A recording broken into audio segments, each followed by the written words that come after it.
This is the Overton Pod. Hello, Kanthan. And hello, Jonathan. It's been a while. Just a little bit, a small sojourn, a slight sabbatical.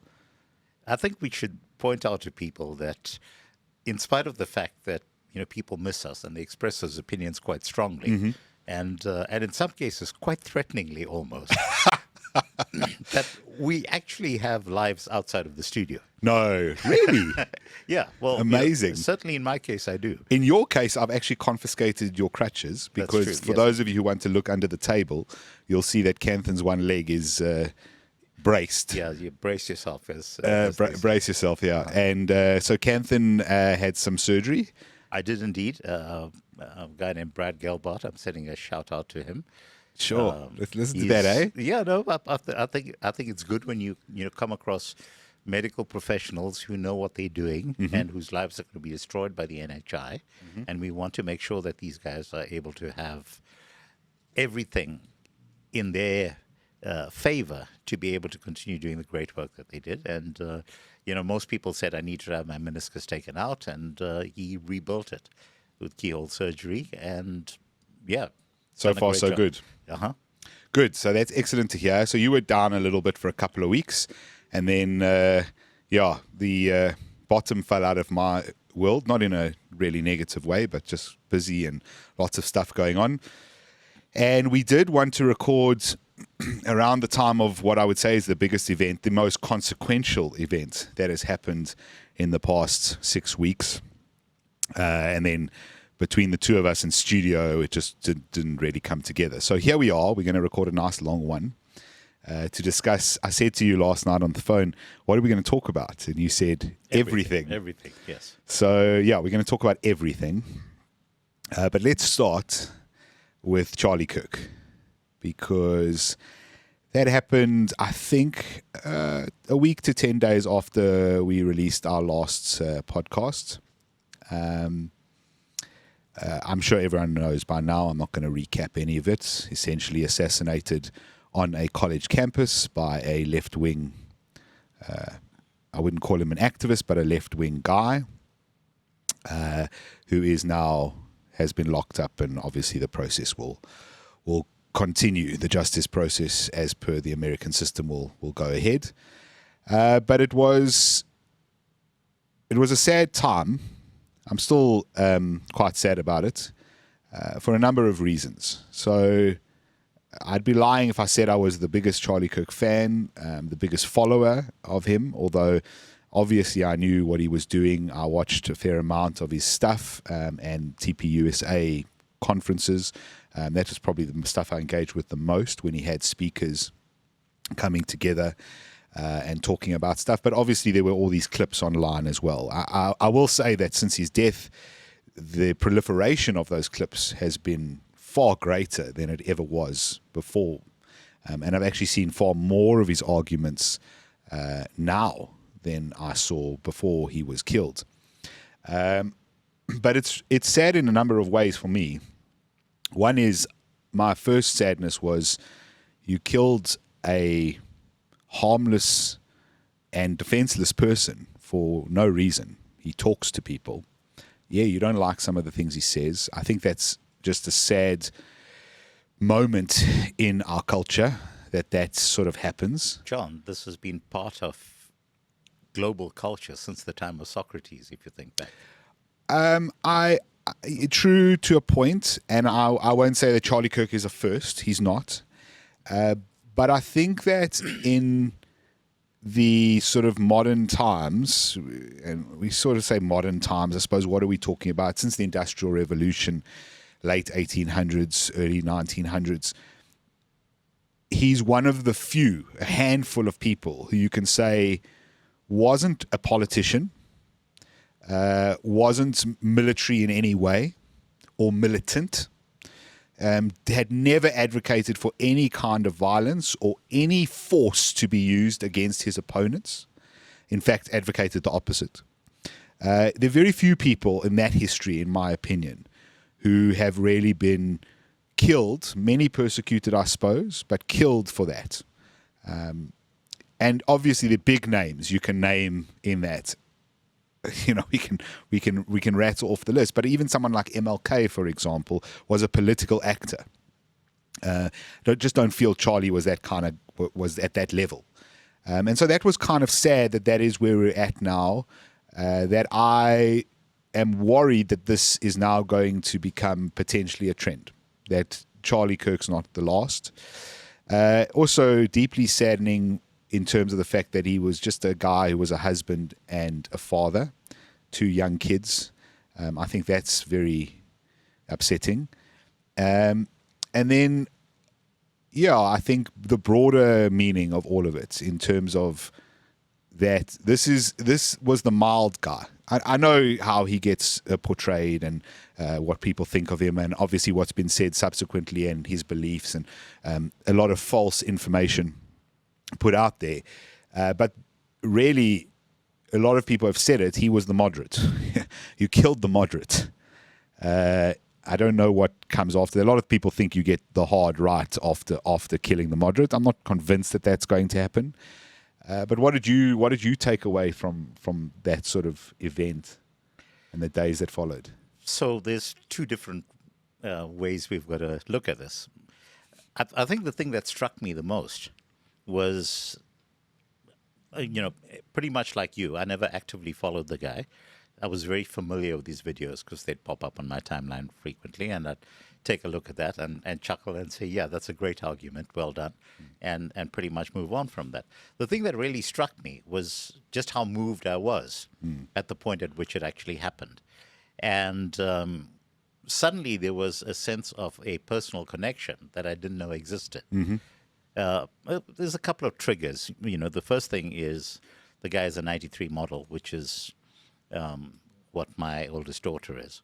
And immediately there's a kind of a link that kicks in at that level, because that gives you a very kind of personal stake in literally the age of the guy. And when you consider the impact that he's already had, just at the tender age of 31, and I say tender age of 31 now, sitting at more than double that age myself. And, at the same time, thinking back to the fact that, I think I was a fairly significant actor at that age. But, you suddenly have this perspective that how far this person still had to go, how many things this person still had to achieve. And, also take the view that if you sit back and take a look at all of the discussions that he used to spark throughout the country, this was presidential material that was sitting there. And it was the best possible type of presidential material, because it wasn't premised on any particular political agenda other than for people to be the best that they could possibly be, and to do it in the best possible way. And so I think I was surprised at myself, at the personal connection that I felt at that point. And then there was the process of actually waiting out. And I'm an atheist, but that's the closest thing to prayers that were in my head. Were I want this guy to pull through, and then of course that was not to be. So that was kind of at the personal level. But then I was sitting back and thinking of what is going to be the fallout that comes from this, and what is going to be the repercussion. And I must tell you that I hadn't for a second anticipated the extent to which there would be a global sense of connection with this guy, even though I had not seen any sign of that actually manifesting itself on social media platforms up until that point. So what I mean by that is suddenly a range of people across every walk of life who are turning around and saying, this is wrong, this should never have happened, this was a good guy, how could they do this to a person who is a good father, he's a good husband. And a good role model for a lot of people. Good role model, and he was preaching things that are going to make society a better place. He was for family, he was for faith, he was for freedom, and these are all good things. And this cut across political lines. I think it's because of what died. I mean, I felt exactly the same. It's kind of weird. It's like if you told me a week before someone's going to kill Charlie Kirk and you're going to feel a lot more than you think you're going to feel, I don't think I would have quite understood what they meant. But it was also because of what died. It wasn't just him that died. It was the sense of polite debate is maybe over. We can't do that anymore because our side, inverted commas, the side that makes arguments similar to Charlie, and I'm not doing the I didn't agree with everything he said. I don't give a shit. You want to put me in his box, I could care less. Of course, I don't agree with everything anybody says. I change my own views on occasion. But it was the notion that these kinds of ideas are going to get you a bullet, essentially. And that, yeah, today it's Charlie, tomorrow it's any of us, frankly. Certainly not me or you, perhaps. We're nowhere near renowned enough, popular enough, big enough. But really, it starts with someone like him, and it just goes down the line, right? It's not it's the ideas that were the problem, not the man. And the man is what got taken out. And I just think that it's kind of an inflection point in the kind of culture war that's been going on. And it's a violent inflection point in that culture war, which hasn't been openly violent. So it has been, to some people, violent in terms of what it's done to their lives, to their careers. But it's never been so gruesome, so bloody, so obvious.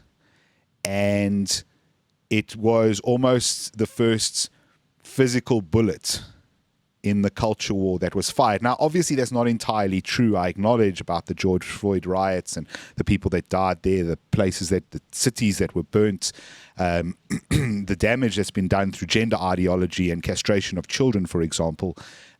So, obviously, there have been people incredibly harmed by this virus that has infected Western society. But the way that this happens, the gruesome nature of it, and how it was done, to whom it was done, at the point at which it was done. In other words, sitting under that little gazebo with a microphone and having arguments with people. I think that's the reason so many people connected to it, is because it wasn't just him that died. It was something much greater. Except the interesting thing is that the Streisand effect kind of kicked in on steroids. And if you look in terms of the stats that have been going down around a kind of resurgence across all of the United States, firstly, in terms of, support for Christianity. So the immediate impact was suddenly a huge number of people just turned up to go to church. Yeah. Like, these are people who hadn't gone to church in decades, and now suddenly they were saying, I want to go out there and I actually want to once again get myself involved in terms of my faith and my spirituality. So, and that's been fairly dramatic in terms of the numbers that you've been seeing. There was, just a couple of days ago, there was I think it was a UFC match taking place. They had 5,000, TPUSA had 5,000 Charlie Kirk shirts on sale. They were all sold out very promptly, with people clamoring for more. You've had Turning Point USA chapters opening up all around the country in schools. I understand that in Utah, for example, that there is now a TPUSA chapter in every single school because, kids have been lining up and saying, we want to start one of these and we want to carry on with the ideas that Charlie Kirk was espousing. Now, this is huge because when someone is able to come up with an idea that suddenly resonates at that very visceral level with a generation that's notoriously apolitical, there is going to be a knock-on impact on kind of almost every aspect of society. And I think we are starting to see this already in terms of people turning around and wanting to be more involved, wanting to engage, wanting to learn more of the stuff that he was talking about. Because he had an astonishing repertoire of general knowledge. I think you and I, between us, have a fair understanding of what goes on around most of the world, and I think lots of people like that about listening to us having a conversation. But consider that this guy has, for his 31 years, fully aware of the history of the United States, how the Declaration of Independence was drawn up. Well, he knows all the founding documents. All of the founding documents. Remember, that's not the actual Constitution in and of itself. That's the letters all the founding fathers wrote. Yes. Debating how they were going to set up the country. There's a number of them. And why they were setting it up. Sure. And the only other person I've ever heard who has that kind of encyclopedic knowledge of that stuff is Ben Shapiro. He had that, but he also had the entire Constitution down pat. I mean, you can look up debates where someone starts talking about a constitutional amendment, and he'll go, "Well, what's the 12th? What's the 4th? What's the 20th?"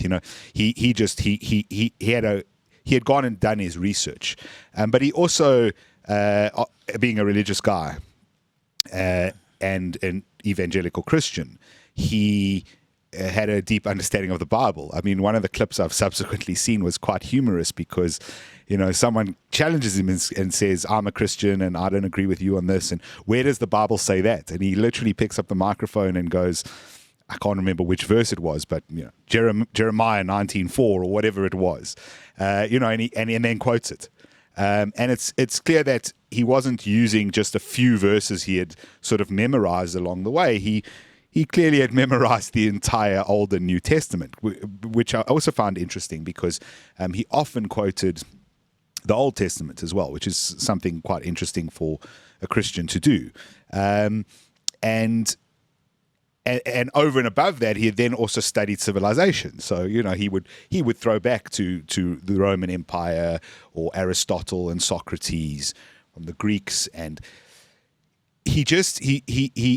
I think you're correct on the presidential stuff because he was a very smart guy who did his research, who was able to really counter most arguments with very factual references, which were always correct. I haven't yet seen him being sort of shown up on any of that, and very interesting angles often on things. I found...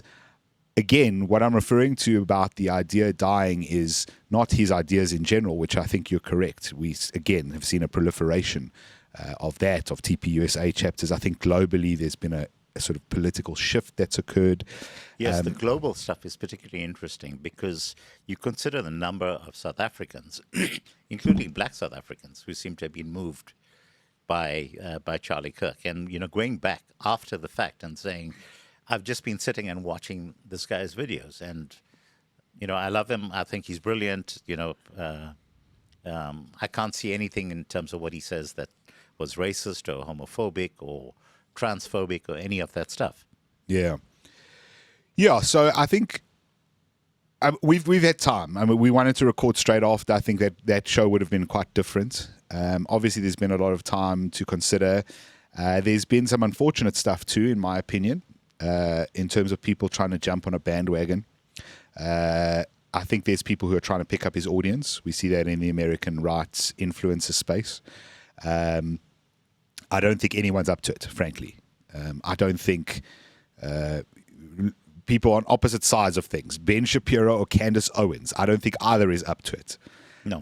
I don't think Tucker Carlson is up to it. I don't think this astroturfed youngster that they've recently found in the last 2 weeks, Brillin or something like that, I don't think he's up to it. I don't think anyone's up to it. I think this is quite a unique individual. And I'm not saying no one will come up who does similar stuff. The truth is that before Charlie Kirk, Crowder was doing this kind of stuff on campuses. Prove me wrong. That meme is Crowder, Stephen Crowder. So, I'm not saying no one else will do it. He just did it in such an effective way. So there's been a lot of that. There's been also people trying to push certain agendas. I mean, of course, there's every conspiracy under the sun about... Have they blamed the Jews yet? One of the first things they did, Kanthan, was blame the Jews. Some of them will only blame Israel because they don't mean the Jews, but really they do. Okay. There's been all of that, and I think that's all a sideshow. in my opinion. I think if you're going to get distracted by that, you've missed the point. And whether you think it's true or not, I think all of those conspiracies are false and provably false. However, believe what you want, it doesn't really change the point. And so maybe that could lead us into the rest of the show, which is, where are we heading? Because for me, that was definitely an inflection point. I think the US midterms are potentially shifted based just on that assassination, which is quite something to say, because the US midterms, usually nothing up until 3 to 4 months before that affects the midterms. And I think that won't be true this time. So that's changed. The tone in the United States to a point has changed. Some people have gotten more radical. Some of the left have just decided to double down. But interestingly, those people who have been doubling down are getting smacked down at a far more relentless level than they ever have been, which again is kind of interesting. Yes. And so now the fallout, let's talk about all of the people who've ended up losing their jobs because of the fact that they went onto social media and literally celebrated someone being assassinated. Mm-hmm. And it's brought up all of these questions about cancel culture. And yes. Excellent. Let's talk about that. Yeah. So if we go back and look at the history in terms of how cancel culture actually worked, it was actually weaponizing of the free speech space against individuals, effectively deplatforming them and not allowing them to have a voice in public. Mm-hmm. And I think we all agree that no society can thrive if you are stifling the voices of individuals, no matter how repulsive those individuals might be. Well, I want to add something onto that, which is to say that cancel culture only worked against people who were purposefully being specifically targeted. This is why cancel culture was often about finding a tweet or an article or something from a decade earlier. Right? So in other words, when the person wrote that tweet, and for the first, second, third, fourth, fifth, sixth, seventh, eighth, ninth year, that tweet was not offensive enough to cause any problem in that person's life. But now, in its 10th year, when you found it and that person needed to be targeted for some reason, in other words, they needed to be removed from power or close to power, then that tweet suddenly became offensive. I agree completely. But what I'm trying to do is to actually map out the way in which the framework is very different in terms of what's happening right now. So you literally had people who, for example, their Twitter accounts were canceled. They were blocked from Facebook. They literally had their accounts taken away from them. You had the sitting president of the United States with his TV channel on YouTube being shut down. Deplatformed. And he was deplatformed from Twitter. And by the way, just today... And Facebook. Google has agreed to pay a $24 million reparations to Trump for shutting down his YouTube account. So that just dropped earlier today. The difference in terms of what has been happening this time round is no one has been preventing people from expressing their opinions. But people, on the other hand, have been swinging around and saying, I do not want you working for my company because the views that you are expressing are abhorrent to my company, and they are also abhorrent to the people who do business with our company. And therefore, you have no place working for us, which is a very different take to what was happening during the Biden era, where people were being deliberately targeted, not for what they were saying, but because of the fact that they were taking particular viewpoints that were considered to be repugnant by the state at the time. And what we are seeing right now, is not the state deplatforming people. It's actually rank and file. So we are seeing high-profile companies who are firing employees, the lowest echelons possible. People are saying, I don't want you working here anymore. Because what you are saying actually is deeply repulsive and hurtful, and I don't want it happening. And it's an interesting turnaround because for the longest time, I think that a lot of us have actually been, because we're free speech absolutists. I think you are one as well. Absolutely. And I certainly am. So I don't, for example, believe that there is such a thing as hate speech. There isn't. Yes, and when Malema says his infamous "kill the Boer," I have no problem with Malema saying that, because I would rather he be saying it in public so that I'm able to know that this guy is a threat, and I'm able to actually recognize that and plan accordingly.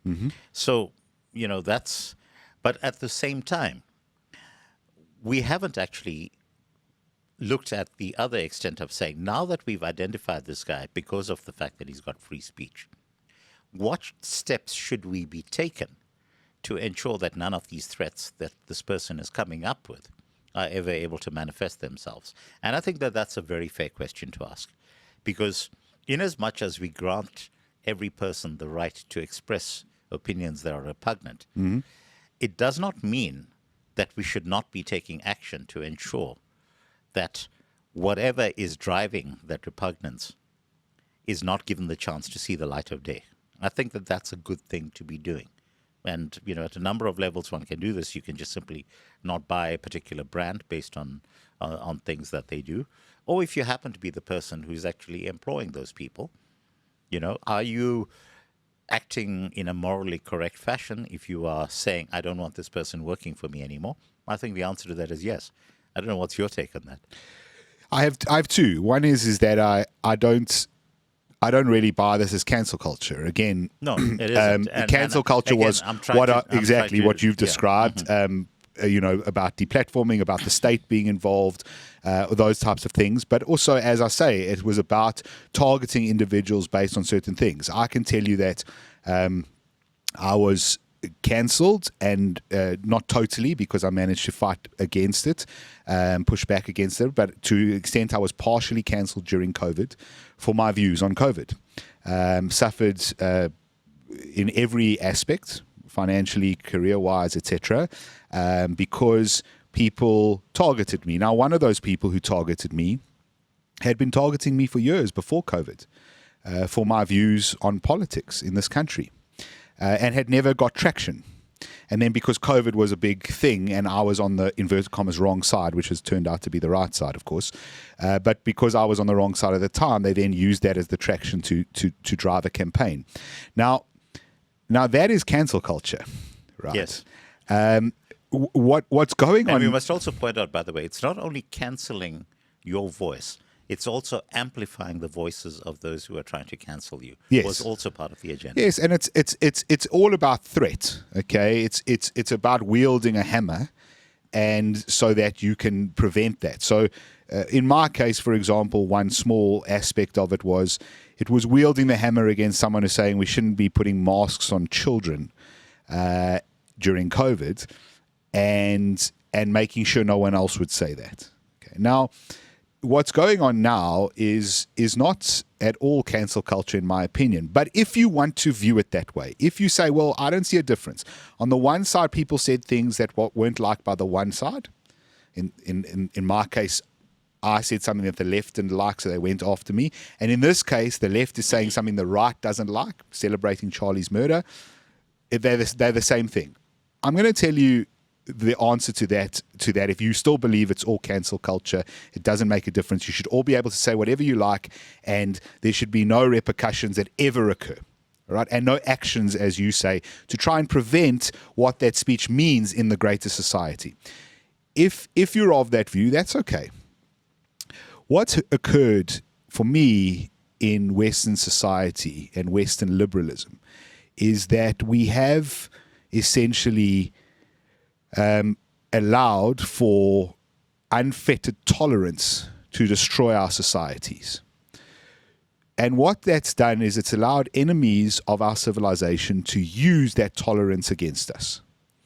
And so in every aspect of society where there are breakdowns, illegal immigration as an example, we've allowed the empathy for refugees, for immigrants. You're not allowed to call them illegal, Kanthan. That's a nasty word. We've allowed that, our tolerance for those for those people because we have to be empathetic. We've allowed that to overrun entire countries.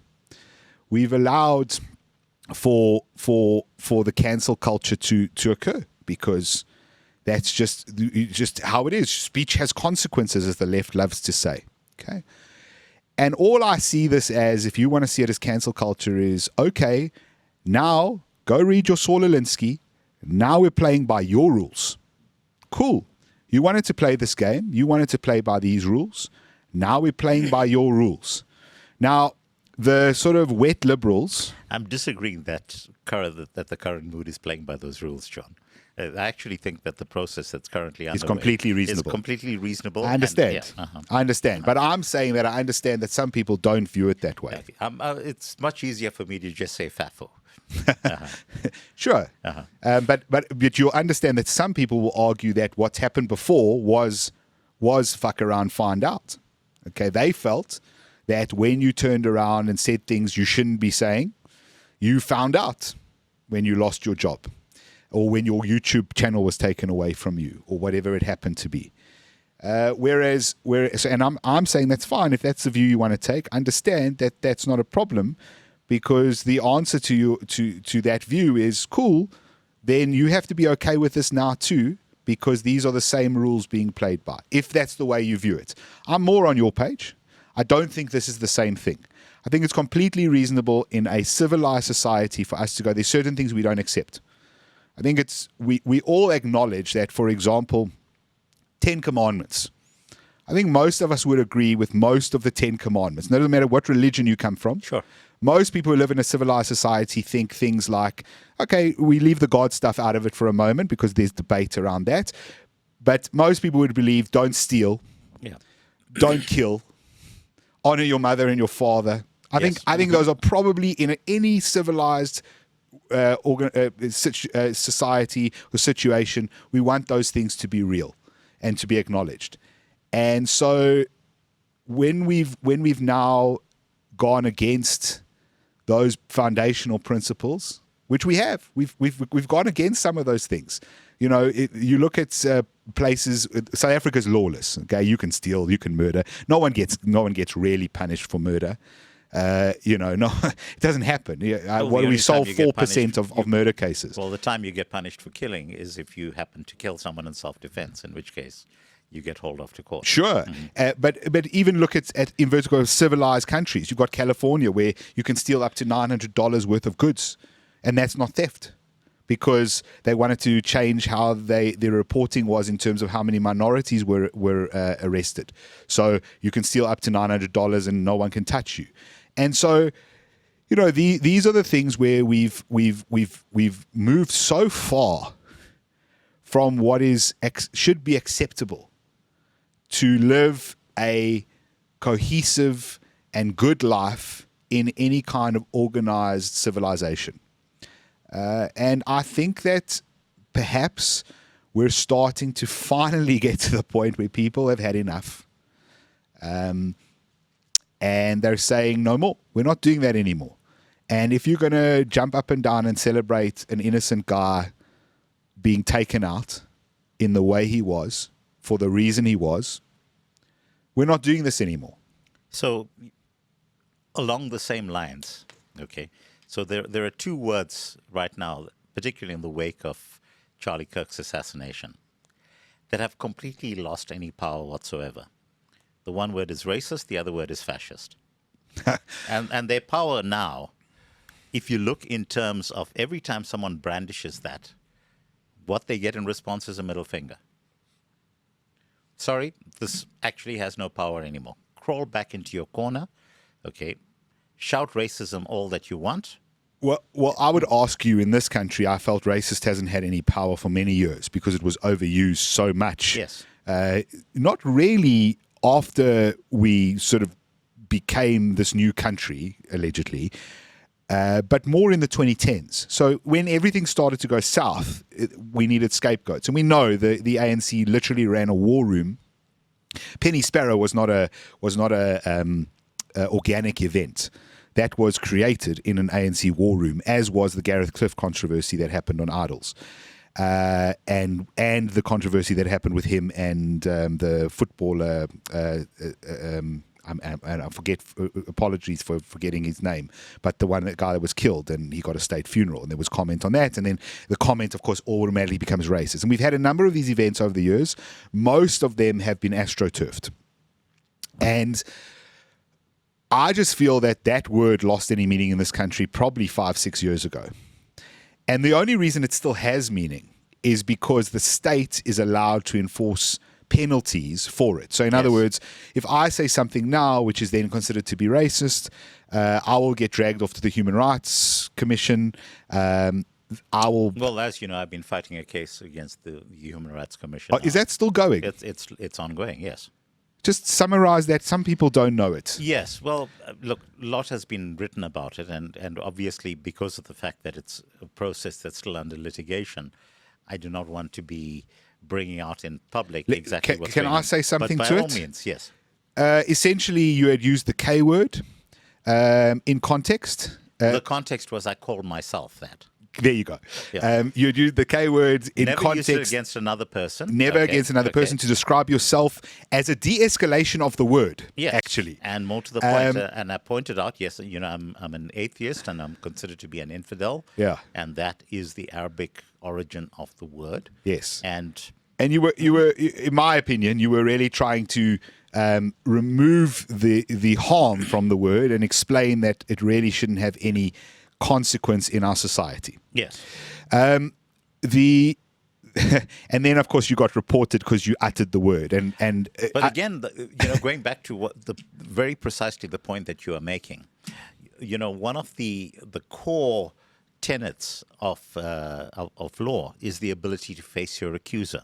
And in this case, the accusers are faceless because this is a charge that has been brought by the Human Rights Commission against me. I don't have the right to know who has filed a complaint or why they have filed a complaint. They get to remain anonymous. Yes. And you cannot...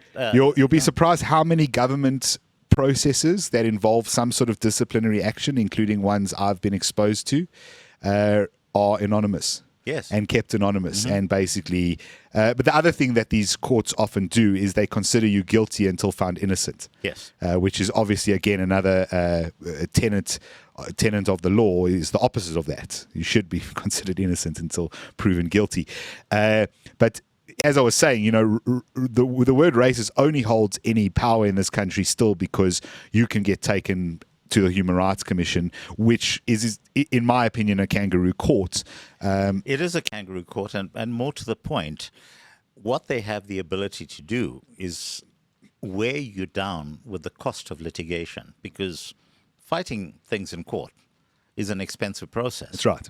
Absolutely. And, you know, most people don't have the luxury of being able to afford to pay lawyers and to see the process through.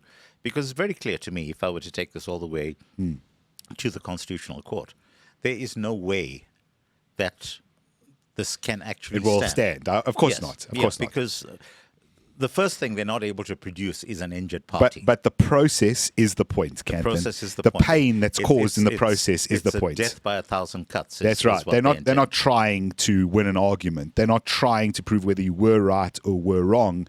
They know that the process will take several years, in fact, as yours has taken at this point. And that getting to the point of you being exonerated will lead to a lot of things. I'll bring up another example in this regard. I think Ramon Cabernac is going to get a lot of money out of the DA and the government. Well, I sincerely hope so. In my opinion, the labour law is very clear. Personally, I don't believe that labour law should exist, but it does. And I think he's going to earn a lot of money. That doesn't stop tens of articles being written about him in the meantime. It doesn't stop the fact that he's had to go to high-powered lawyers and pay them tens of thousands, probably by the end of this hundreds of thousands of rands. And that's the point, right? So at the end of it, he may get a reward. That reward will be much diminished by his legal fees. And the reality is that even the coolest of cucumbers like Ramon will still in the back of his mind have this whole process happening, and it's still a bit of a stress, a bit of a strain on you as a person. Well, it detracts from living your life. Yes. And that's part of the process. Yes. That's the reason why they subject people to these processes, is because they are aware of the fact that it messes up Well, your life. it's the reason why, and I think early on when we started this show, I made it very clear that I had been gone after by people on the left before, and that I had now been fortunate enough to build up a little bit of wealth, essentially, and that if anyone should ever go after me again, I will go after them as hard as I possibly can with all of the available funds to me, because for me, the threat has to be there. So in other words, if you're going to come for me, I'm going to come for you. And that's fine. So we can go at each other. But if you're going to cause me that stress, guaranteed I'm going to give it straight back. And I think that's really important in terms of fighting this. And it's all part of the broader structure we're talking about. But you were saying, so racism has no play. I think in America that's also dead. I agree with you. Now it's really dead because it's not enforced by the state there. Yeah, so interestingly, there's this new phenomenon that's taking place. Now, if you go back to 2020, there was a woman whose name I temporarily forget, who wrote a book that was called Black Fatigue. I'm not aware of it. And it actually became a thing at the time, and it was talking about all of the things that Black Americans needed to put up with on their day-to-day life, systemic racism and all of that kind of stuff. If you go to X today, and if you search for Black Fatigue, that script has been completely flipped. Yes. Now, Black Fatigue is, you playing a race card? Go away. I'm going to extend a middle finger to you.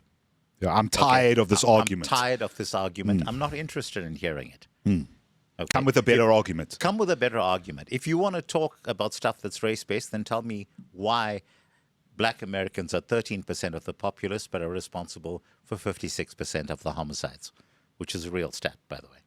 That's what I want to talk about. And this has been the response that has been, kicking back to it. People who now accuse you of being a fascist, you turn around and say, well, actually, all of the things that you are calling for are literally the hallmarks of fascism. So just sit down. Yes, there was a good meme in the wake of all of this was, if you are cheering the death of someone who spoke to people openly because he spoke to people openly, then it's you who is the fascist, essentially. Yes. And it was something to that effect. I'm bastardizing. So it goes back to the point that, previously you used to have this situation where all someone needed to do was to accuse you of racism, and then there's, oh my God, I didn't mean that. I'm sorry you took it that way. Please don't cancel me. And I truly love all. Yes, they had to release. Insert whatever. Yes, they had to release that typical sort of. But also at the same time, John, and this is a point that I've been making over the years. You should never bend the knee and apologize. Because no matter what you do, no matter what you say... You know Witt's Law, though. Yes. What is Witt's Law? Witt's Law is never apologize on social media. Yes. Okay. So, I put in the social media part on purpose. I don't believe you should never apologize. Obviously, in your day-to-day life... I apologize all the time. I step in front of someone at a doorway to a restaurant and I say sorry, let them go or whatever it is, or I do something to upset someone in my family. I'm more than happy to apologize. That's not what it's about. It's about understanding that apologizing to strangers on social media or the broader mob is the worst possible thing you can do, and it will never, ever improve the situation that you find yourself in. If you have said something and the mob has glommed onto it and they are coming for you, never, ever apologize. Ever. Why? Because it is like blood in the water. It is chumming the waters. That is all you're doing. Once you apologize, all that you're doing is they will say, you see, we are right. You were even more wrong than we said you were. And then they will carry on coming. Number one, you never apologize. Just a quick short course for anyone watching. If you ever want to know how to deal with anything on social media, this goes for brands as well. Number one, never apologize. Number two, make a decision. If you think you're truly right, double down hard. If you think you're wrong, shut up. But don't apologize. Phone the people that matter to you and apologize. Your clients, your friends, your family, those people you can apologize to. But otherwise, shut up. And in 72 hours, number 3, in 72 hours, it'll all be gone. Because these people are not smart and they have the intelligence and the attention spans of goldfish. Let it go. Turn the phone off. Turn the iPad off. Turn the computer off. Take a weekend away. Do whatever you need to do. Come back. And I promise you, it'll all be gone. And that's how you deal with this. But you never, ever So you've apologize. just given people a masterclass in how to respond to social media, and you haven't charged them for it, John. No, not need, at all. We need to increase the subscription. And I rates can on tell our you channel. that PR agencies will tell you all the opposite of that. Yes. And they're all wrong. Uh-huh. They're absolutely all wrong. And I can give you example after example of them all being wrong. And in fact, I can give you example after example of people who apologized and how it went after that. Because once you apologize, for example, if you say something and then you apologize, the company, for example, who employs you now has no option but to find you guilty because you said, I'm sorry, which means you must be wrong. That's how that translates. And so, yeah, you just do not at all engage with this kind of stuff. But I think we've turned this, Turning Point is the name of the organization, and a lot of people made this point that his assassination was a turning point, and I feel like it is. I feel like a lot of these things are losing their meaning. Of course, because they've been implied incorrectly. Absolutely. Is there still racism? Sure, there's tons of racism in certain places. Usually not in the places that are accused of having tons of racism. Well, we have racism in terms of our laws right now, except they happen to be enacted against primarily white people. Yeah, sure, there's racism in that respect. Are there people who are still racist in and of themselves? I'm sure there are. The reality is that, unfortunately, because you've called everything racist, it now doesn't hold any value. Fascist, Donald Trump makes Washington, D.C. the safest city from the most dangerous city, and that gets called fascist. So it kind of starts losing meaning. Telling the military, well, we're going to be a fighting force, not a force that is about giving people transgender surgeries, gets called fascist. And normal people look at that and go, no, I think the military should be about killing people. That's kind of why we have a military. And so the word loses meaning. Now, is it still important to be able to have the word fascist in your lexicon so that one day, if there really is a fascist, if Ocasio-Cortez becomes president and starts doing fascist things, because fascists are left-wingers, she starts doing fascist things, you can turn around and go, wow, that's fascist. Yeah, it's pretty important.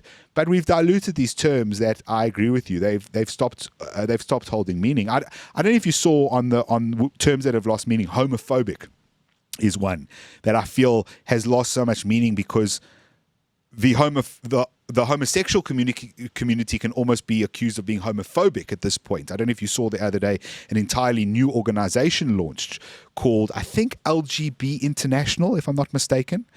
And big. I mean, they launched with like this video of people from all around the world who were leaders in their communities, lesbian, gay, and bisexual people, who had recorded themselves, and it was sort of an announcement that followed into each other, so they'd all recorded the same script, obviously. And everywhere, I mean, there was Australia and Afghanistan, and there were America, obviously, and and every country in between. And they were basically saying, look, you QTIA whatever people, that's lovely. You go do your thing. Yes. But we are not you. Okay, we are not an identity. But you and I have spoken about that before, about how, my thoughts on this have always been very clear that, as an individual, you have the rights to choose to love whoever you want to. Sure. So, and this entire hard-won fight for gay rights was effectively hijacked by this crowd in exactly the same way as they hijacked the hard-won fight for women's rights. Yeah. And third wave feminism hijacked the the fight for women's rights. In fact, second wave feminism did it as well. To a lesser extent, but what I'm saying is when you have a situation where men now, essentially cosplaying women, are allowed to hijack. What in the 90s we would have called cross dressers. Yes. Priscilla, Queen of the Desert, folks. Go watch the movie. Yes. It's a bunch of guys, and it's a great movie, who dress up as drag queens, and it was a whole thing. It was a well-known thing. Drag queens was a big entity in and of itself. And cross-dressing was a known thing, and every now and again you'd find some famous CEO who had photos of him taken, wearing his wife's underwear and whatever. It just was that was what that entity was, and then it became this other thing, which is transgenderism, which is you're not just one to dress like and behave like, but you are. You're born in the wrong body. Okay, I mean, I'm not particularly of that view, but if that's what you want to believe, cool. The issue was obviously when you started making society bend towards your belief, and then you tried to make children bend towards your belief, and I think that was obviously the hard line. And now you've got things, as I'm mentioning, where the lesbian and gay community is basically turning around and going, we're not doing this anymore. We are a sexual orientation. That's what we are. That's what rights we fought for, so that we wouldn't be persecuted based on that fact. We're not an identity. And you can go and fight for your identities. Good luck to you. But we are not being paired together. This never made sense, us being paired together. Yeah, it's fairly interesting that you've now got people who are trying to formalize it. But I mean, certainly in the context of, people that in my circle, and I'm talking about, gay friends, lesbian friends, their sexual identity has never been what defined them. Of course not. And people don't get this. The same as heterosexuals don't define themselves by their sexual identity. Yes. They're just people, and, they just happen to be in relationships that are of the same sex. But it's never been something that has been kind of an issue. It's never been something that has been something to beat anyone who believes otherwise over the head with. And, which became the problem with all of the alphabet soup that followed on. Dave Chappelle still has some of the best takes on this. In a humorous fashion, but his stand-up on this was superb. Yeah. So, along the lines of what we were talking about just now in terms of black fatigue.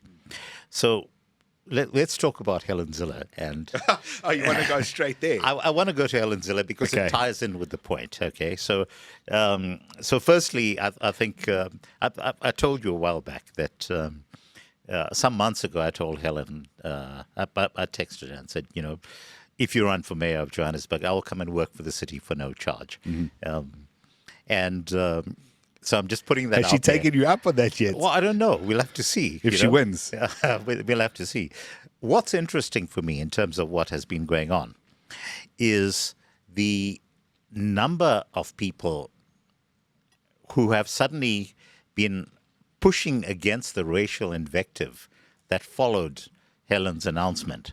And I'm talking particularly in terms of my fellow Johannesburg citizens who happen to be black and who are turning around and saying, you guys need to sit down. She can actually fix this stuff, and we actually want her here because we want a city that works.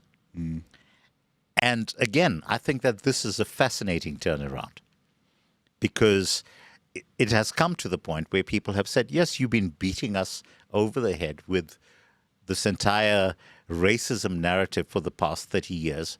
And yet we've been sitting, a very good example in Parkmore, there is a leaking drain, a leaking water pipe that has been consistently reported for 10 years. It was in the Sandton Chronicle this week. And yet people have still not done anything about it. And at that very simple level, while there is no water in so many critical parts of the city, it's very clear that we have 50% water loss right now in the city of Johannesburg based on the fact that infrastructure has not been maintained. Helen has pointed out that the Hurstville reservoir has not been maintained, and it obviously becomes a priority. And all of these things against a backdrop of the fact that Johannesburg's population is increasing by 7% a year. So people are now turning around and realizing, actually, if we do not get in people who are not going to steal and who are actually going to spend the money on what it's intended for, we're not going to have a city left. So I think you view that against the backdrop of the entire black fatigue narrative as well. And, people have been swinging around and saying, they're posting pictures of shacks in Khayelitsha and saying, this is what the DA does. And other people have been responding and saying, yes, but actually those shacks are far better maintained than the shacks in all of the ANC areas. And they're absolutely right, because those shacks, they've been constrained. There's been proper drainage that's been put in. There has been proper sewerage that has been put in. There has been electricity that has been put in. There's lighting systems in place at night so that criminality is not able to actually flourish under the cover of darkness, in spite of the fact that those areas consistently still to this day vote ANC. Yes. And they wonder why they are getting the type of service that they are getting. But people are just simply not buying it anymore. And I think that this all ties in, and it's been happening over the space of the few weeks now since the Well, it's what I said on a occurred. previous show, which is my reference to someone like General Mkhwanazi and saying if he just launched a party called the No Crime Party, and he said, I have no other incentive but no crime. Corruption is also crime. Yes. So pretty much if you break the law in any way whatsoever, I'm going to deal with you in the harshest way possible. Death penalties back on the table,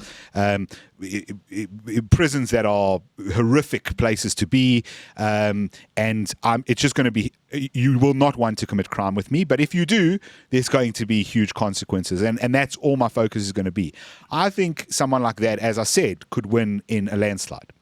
And I think that what's happening with Helen is people look at it and go, lots of people who don't like the DA don't necessarily agree with the DA.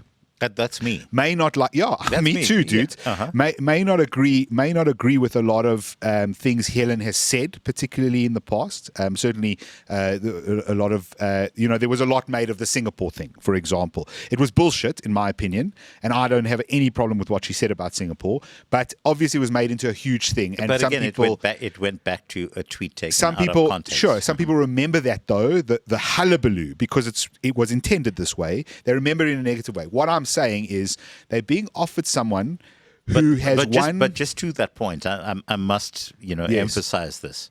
It proved at that point that Mmusi Maimane was incapable of leadership because he threw her under the bus. Musa Maimane threw his own wife under the bus, Yes. dude. So, frankly, because she was too white. So, with due respect, like Musi Maimane, I mean, I'm on your page, but he didn't only throw Helen under the bus, he threw his own wife under the bus. So, yeah, enough of that guy. What I'm saying is I agree with you. People are being presented with someone who's clearly competent at managing the administration of a city. Does she have views you might disagree with on immigration? Does she have views you might disagree with on general running of a country? On macroeconomic policy and global warming, you and I know that she believes in in a capable state, and sure. You and I think that a capable state is a Can state that is going to be repressive, Yes. but in a capable manner. Can Helen make sure that when you call the city's number and you press the button for city power because you don't have electricity in your house, that someone answers that phone within 60 seconds? The chances are, yes, she can do that. John, more to the point, I think she can put in place a city where they will be immediately able to detect the fact that there is no electricity in an area.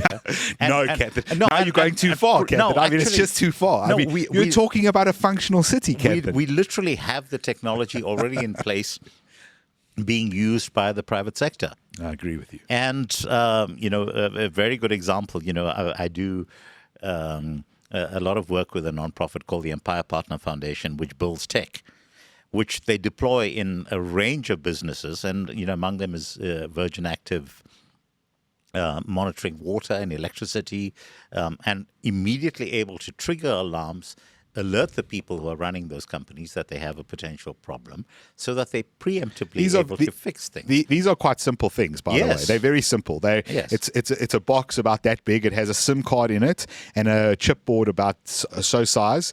And basically all it's doing is, for example, I know someone who does this with refrigeration. Yes. So in other words, if a fridge either fails or electricity fails, it's got a temperature sensor, and all that will do is it's got a range. So the fridge is meant to be at 4 degrees. As soon as it climbs above 5, it will immediately just basically send SMSs out across an entire network, and then the fridge gets attended to before it gets to 10 degrees or whatever it is, so that the stuff inside isn't spoiled. Yes, all of these things are possible. Do I think Helen Zille is probably capable of doing this? I do, but the thing is, it's not important what I think. It's not important what you think. The woman ran Cape Town. The woman got Cape Town to work, in my opinion, probably better than anyone before her or after her. Okay, there's been some good mayors in Cape Town. I like Jordan, but I still think Helen is probably better. Helen probably did it better. And yes, in fact, Helen would not have spent money on a rainbow crosswalk. I hope not. I hope we're not getting one in Johannesburg. But this is the other side of the DA I want to talk about. I still stick to my point, by the way, which is, do I think Helen can get things working? Yes. I'm not interested in funding them ad nauseum any longer. And I've said this before on the show. And so part of her campaign has to be that she's going to either rate freeze or she's going to look at ways of cutting rates. Unless she's at least saying that she's going to look at it, she still doesn't have my vote. And I will tell her that to her face personally, because the reality is that I'm paying what I view as an exorbitant amount to get zero services. And all I want is to be able to see my money going to stuff in my area. I want things to improve for me, not just for everyone else, but for me, because it's my money. And I would like to see that assumption that's become a staple, not only in the public but in the private sector, that inflation is X amount, therefore everything must increase, not acknowledging that the reason why there's inflation is because everything increases. How about everyone just doesn't increase everything this year? Then guess what inflation will be? Zero. But more to the point, unless they're printing money, of course, separate discussion. But more to the point, those of us who actually earn a living for ourselves, we don't get inflation-related expense increases year on year. That'd be ridiculous. Right? Yes. Yeah. And inflation-related increases or decreases in things like petrol, yes, for example. But I don't want to turn this into all about fixing Joburg thing. But yes. But the crucial point that I want to come back to in terms of Helen right now, and I think it'd be useful to have an actual real-life conversation with Helen about these things, because I think that she'll be quite forthright in terms of absolutely, exactly, and she'll push back. And she'll push back in terms of what she wants to do and all of that. What is significant for me is the very visible turnaround in public sentiment around Helen. And right now, if I'm looking at next year's elections, it's hers to lose. If I can challenge you though a little bit on that, you're saying the sentiment's changed.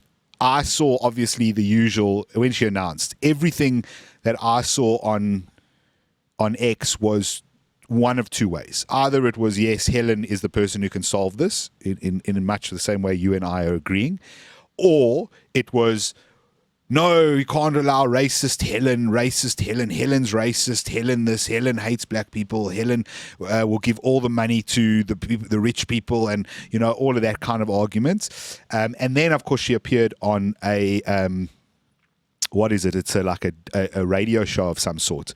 I don't think many people listen to it, but there's that chick with a big gap in her teeth that runs it. Anele, that's it. And she went on a tirade against Helen, and there was a little bit of back and forth between the two of them. And that became a big story for about 48 hours. What do you make of that? Because that seems to be, that is mainstream. I mean, as I say, not many people listen to that show, but it's mainstream. The radio DJ seemed to say that she runs the city. She felt that she and her show and the radio station she works for run the city. I mean, in some respects, the people who fund all of that, she might not be 100% incorrect because it's a lot of ANC money. But what do you take from that? Because that seemed a mainstream view. Yeah, I think there was an attempt to make it a mainstream view. But I think the amount of blowback that Anele got as a direct result of that, it's like people were saying, why are you not giving her a chance to say what she's going to do to fix the city? Why are you carrying on about making this about her and, basically playing the race card? And just the sheer responses in terms of stop playing the race card, let's actually focus on getting the city done. I think that was the crucial part. I think that I tweeted at the time that I thought that Anele got blixemed, and I think that was correct because Helen kept saying, your listeners are asking better questions than you're asking, which is, absolutely correct. So again, it's useful for me because people like, so 94.7 is also part of the 702 stable, So Prime Media. Yeah, Prime Media. They're the same WhatsApp group. And if you look in terms of their listenership figures compared to where they were, compare 702 during the time of John Robbie with, what is that annoying person who's currently... Early John Robbie, not late, sort of... No, I'm saying... Starting to lose his marbles, John Robbie. But even at the point at which he was finally retired, if you compare the numbers that John Robbie was pulling at the time with the numbers that 702 is currently pulling, and we are talking differences of hundreds of thousands of people who have just... I think it might even be in the millions. Yeah. No, 702 was never that big. Was never more than 1 million in terms of its you audience. would know. You were in the industry and in the industry. Yes. So I think people overrate the extent to which there's any real influence that's being exerted by all of these personalities that have kind of stepped in, after the giants of the industry have pretty much left. So there's a big difference, for example, in terms of the fact that, Jeremy Mansfield's audience at the time in the same space versus what Anele is currently pulling. I think there's no doubt that there are people who tune into frequencies out of habit, but, at the same time, does that mean that they actually pay attention to what the presenters actually are saying and what the presenters actually believe? No. I think that there's a general sense of, I'm here for the music. I'm interested in the desperation that is required by people who support the ruling party that a morning mess around radio... I mean, morning radio is all about fun, really. Yes. That's years ago I did an insert on 5FM, and it was a medical insert. But the my extensive journalism background, and the primary goal was, yes, we want to talk about a medical idea or medical concept or something medical in the news, but it has to be fun. Ooh, the studio is falling apart around us. It has to be fun, and that was what radio was. You have to entertain people. It's entertainment at the end of the day. I just think there's an interesting amount of desperation that what is essentially a morning mess around, keep people entertained show has to become so political and racial that indicates something in and of itself. That show, I mean, you talk about Jeremy Mansfield. I think I used to listen to his show, and he must have had hundreds of politicians and corporate people, and it never was, they never spoke, even when they were politicians. They still joked about random nonsense, they never right? took themselves seriously. And that's the point of the show. That was the point of the show, because you're meant to be out there actually having So if you're fun now conversation. making your show into a political platform, essentially, and becoming that serious, where you won't let your guests speak, where you have to try and make a racial point, I think that speaks to a level of desperation. But this comes back to the weaponization of the media and, the entire cancel culture thing, which then got pretty much imbibed by the South African talent, who suddenly saw themselves as people who were meant to first and foremost tell people what to think instead of just to sit back and actually have fun. One of the things that came out of the whole Charlie Kirk thing was a guy named Jimmy Kimmel. I've never actually watched one of his shows until the point at which he suddenly got taken off air because... So you know Jimmy even less than I know this Anele woman. Right, okay. Yeah. Good. So, and I then went and listened to some of the stuff that Kimmel was saying. And again, I want to go back to something that, I'm not saying people should be taken off air. But I can recognize, listening to the guy, he's not funny. Oh, no. He's not funny. Personally, I actually pay quite a lot of attention to the American shows. As you know, my real interest in politics is American politics. I find ours to be very boring and mundane because it's a fait accompli, in my opinion. But the American stuff is really interesting, and so the American shows I've always had a bit of an interest in.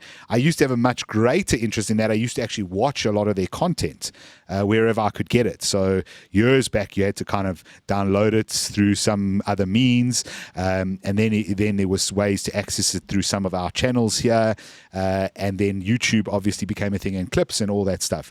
But those shows over the last 15 years, and especially the last 10, have become borderline unwatchable.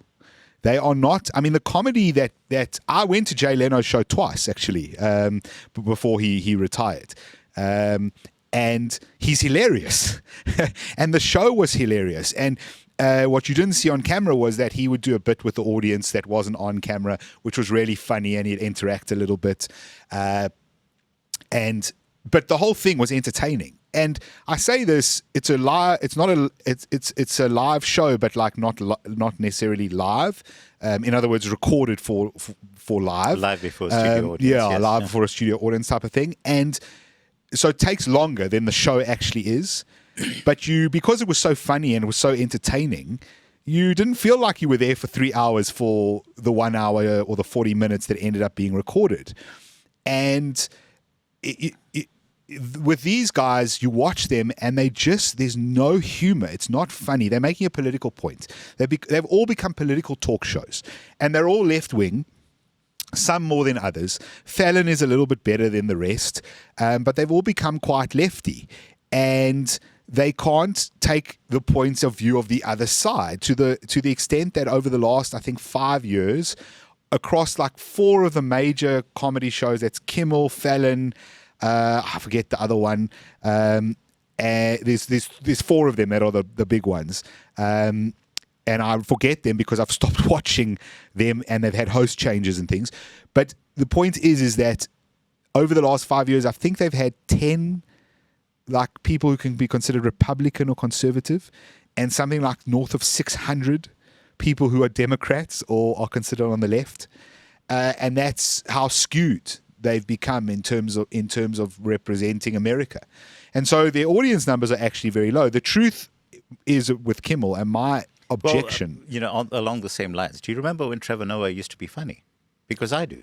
Trevor Noah can be hilarious. No, Trevor Noah, for most of the early part of his career, up until the time he got onto U.S. television, the guy was flippin' brilliant.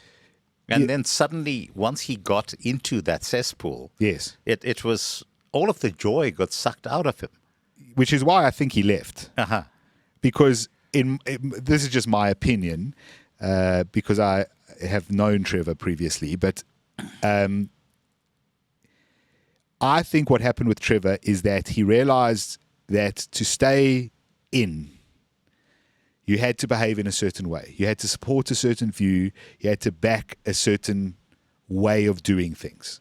That's both in that media space, in that late night talk show space, and in that media ecosystem, which is left-wing, Democrat.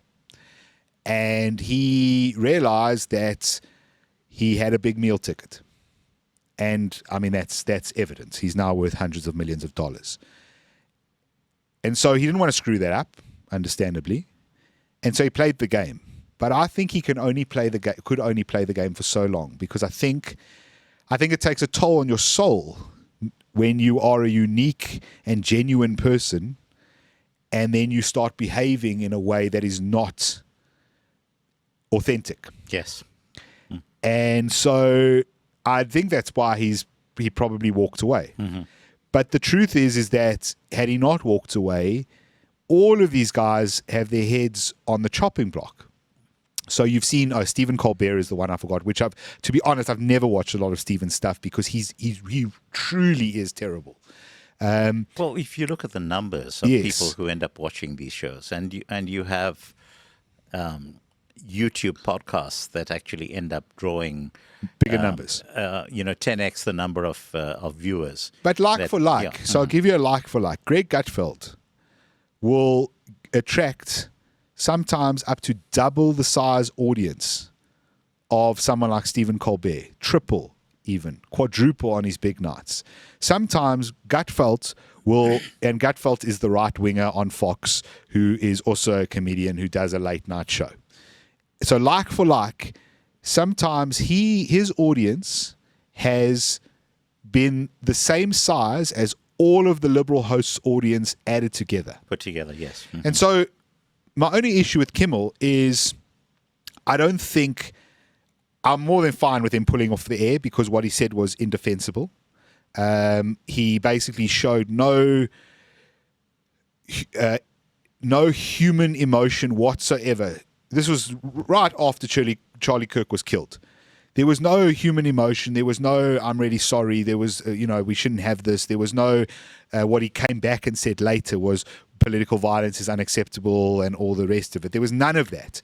And what there was trying to blame Charlie Kirk, wow. Charlie Kirk's own side for his death. Well, that was the point that he has not apologized for. He hasn't. Because he put out the lie. Yes. That... But intentionally, Kanthan. Yeah, intentionally put out a lie that there was a MAGA shooter. And that, for me, is the objectionable part of his speech. I don't care about the fact that, you're utterly disgusting to a family that's just lost. Sure, but what escalated, so it's interesting, there's a couple of things. So firstly, there was a bit of fake news around it, which is that he was taken off air because the FCC chairman threatened, Brendan Carr, I think it is, threatened the network. Not true at all. Disney. It's not true, actually. What is true is that their biggest affiliates said they're not going to be showing it. Well, and more what is true is that decision was made before Brendan Carr made his comments. So yes, he did make comments on it, but the decision to pull Kimmel was before that. What's also subsequently come out... Also, his comments were not a directive. His comments were an opinion. That's correct. Mm-hmm. But what's also... And people don't like it when the government says things, which I understand that perspective. Because if you're in a position of power, perhaps you should, play your cards flat so that no one on either side can say anything, even though there's an assumption that you're going to go one way or another.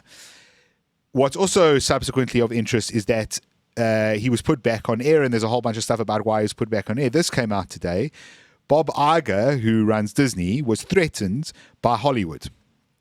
All the agents and everyone in Hollywood basically said to Bob, listen, you don't put Kimmel back on, all our top stars, all our A-list celebrities, they're not working with you anymore. I would have taken that as an opportunity. Absolutely. So would I have, to build a new A-list, right? But, he should have done exactly what they've done with golf. Live Golf, he should have done Disney A-list. He should have made his own A-list. But so that's the reason why he's back. But the truth is if nothing had happened to Kimmel, and this will still happen, he will lose his job ultimately because his ratings are terrible. He's not funny, as you say. He doesn't attract an audience. It costs a lot of money. So CBS with Stephen Colbert, who's been cancelled and will run his show out for the next season, essentially, and then end. He was costing CBS $20 million to keep on the air. Yes. Just a loss, just a hole in their balance sheet. And, but I think what's important... Isn't Larry Ellison buying CBS? Larry Ellison is buying a lot of things. Yes. A lot of things, which a lot of people are very unhappy with, Yes. but including TikTok. What I think is important about what you said. So the reason, I think people miss the reason why someone like Kimmel goes on air and lies about who the shooter was. Why Helen Ziller goes on a morning show and the presenter lies about Helen's position on something or her bigotry or whatever it is. The reason why these things happen, the reason why a friend of ours gets picked up in a Daily Maverick article and they lie about him, the reason is narrative. Everything you believe about the world is ultimately a narrative. Humans are all about stories. Since the beginning of time. That's why we drew cave paintings. That's why we developed language. We are all about narrative. Now, we want to believe, certainly, that the narrative we have around our life and the world around us is about truth. We want to believe that. But the reality is that there are many things you believe which are probably not based in truth. And they're based in narrative. So you mentioned climate change earlier. Most of the stuff we've been told about climate change is a narrative. It's not true. And so when Kimmel goes on and says the shooter was MAGA, he knows that that's not a true statement. But he also knows that enough people, hundreds of thousands, early millions, are going to hear that. Enough of them are going to internalize that into their narrative. And their narrative going forward was, even if they look at it and go, oh, shame, Charlie Kirk was killed and I don't like that he was killed, their narrative will be, but he was killed by one of his own. And we need more gun control. We need more gun control. And, the right is violent, Kanthan, and that's the narrative. And so my message would be, you need to really assess your narratives, because almost everything, as I say, everything you believe is a narrative at some level. And you need to dissect, especially the important narratives. You need to dissect why it is you believe that, and if it's true, and who told it to you. Did you just hear it on some TV show? I mean, is it John Oliver? John Oliver does a TV show, and I know a lot of people who watch that and friends. And you'll get around a braai or something, and then you'll start discussing a political topic or a geopolitical issue or whatever it is, and they'll tell you, they'll regurgitate a whole bunch of rubbish to you, and then when you find out their source, they'll tell you they watch a John Oliver show. Yeah, and then generally you'll ask them, and that's interesting. Where'd you hear that? Sure. And more often than not, they don't remember where they heard it. Right, and so the narrative is built on something false, and unfortunately, because of how humans are, especially if they don't remember where it came from, then they believe it came from themselves. Okay, it's almost like an inception. Yes. Right. It's this belief that you created that narrative, and you are very, very reticent to challenge your own creation, your own narrative. When I used to do film, we used to not allow the director into the edit suite, because the film is like every frame is like, we used to say, every frame is like a child. Yes. Right. And they absolutely would not let you cut any of the frames out of the film, because it's like their own children. Right. And so your personal narrative is the same thing. It's so hard to challenge yourself. It's so hard to go, okay, well, maybe I've actually been wrong about this, sometimes for years, or if you get older, decades. And that's what Kimmel was doing. And that's what a lot of CNN is that. That's all. CNN is a narrative reinforcer. It's a 24-hour, 7 days a week, 365 days a year narrative reinforcer. Except when it isn't. And, so I want to switch gears for a second just on the question of CNN, because I'm just going to tell you a bit of medical stuff, because you're a journalist and you don't really know anything about this. But, there was this announcement that came out from the White House with RFK Jr. around the potential causes of autism. And as part of it, there was this call for pregnant women to avoid taking acetaminophen, which we call paracetamol in this country.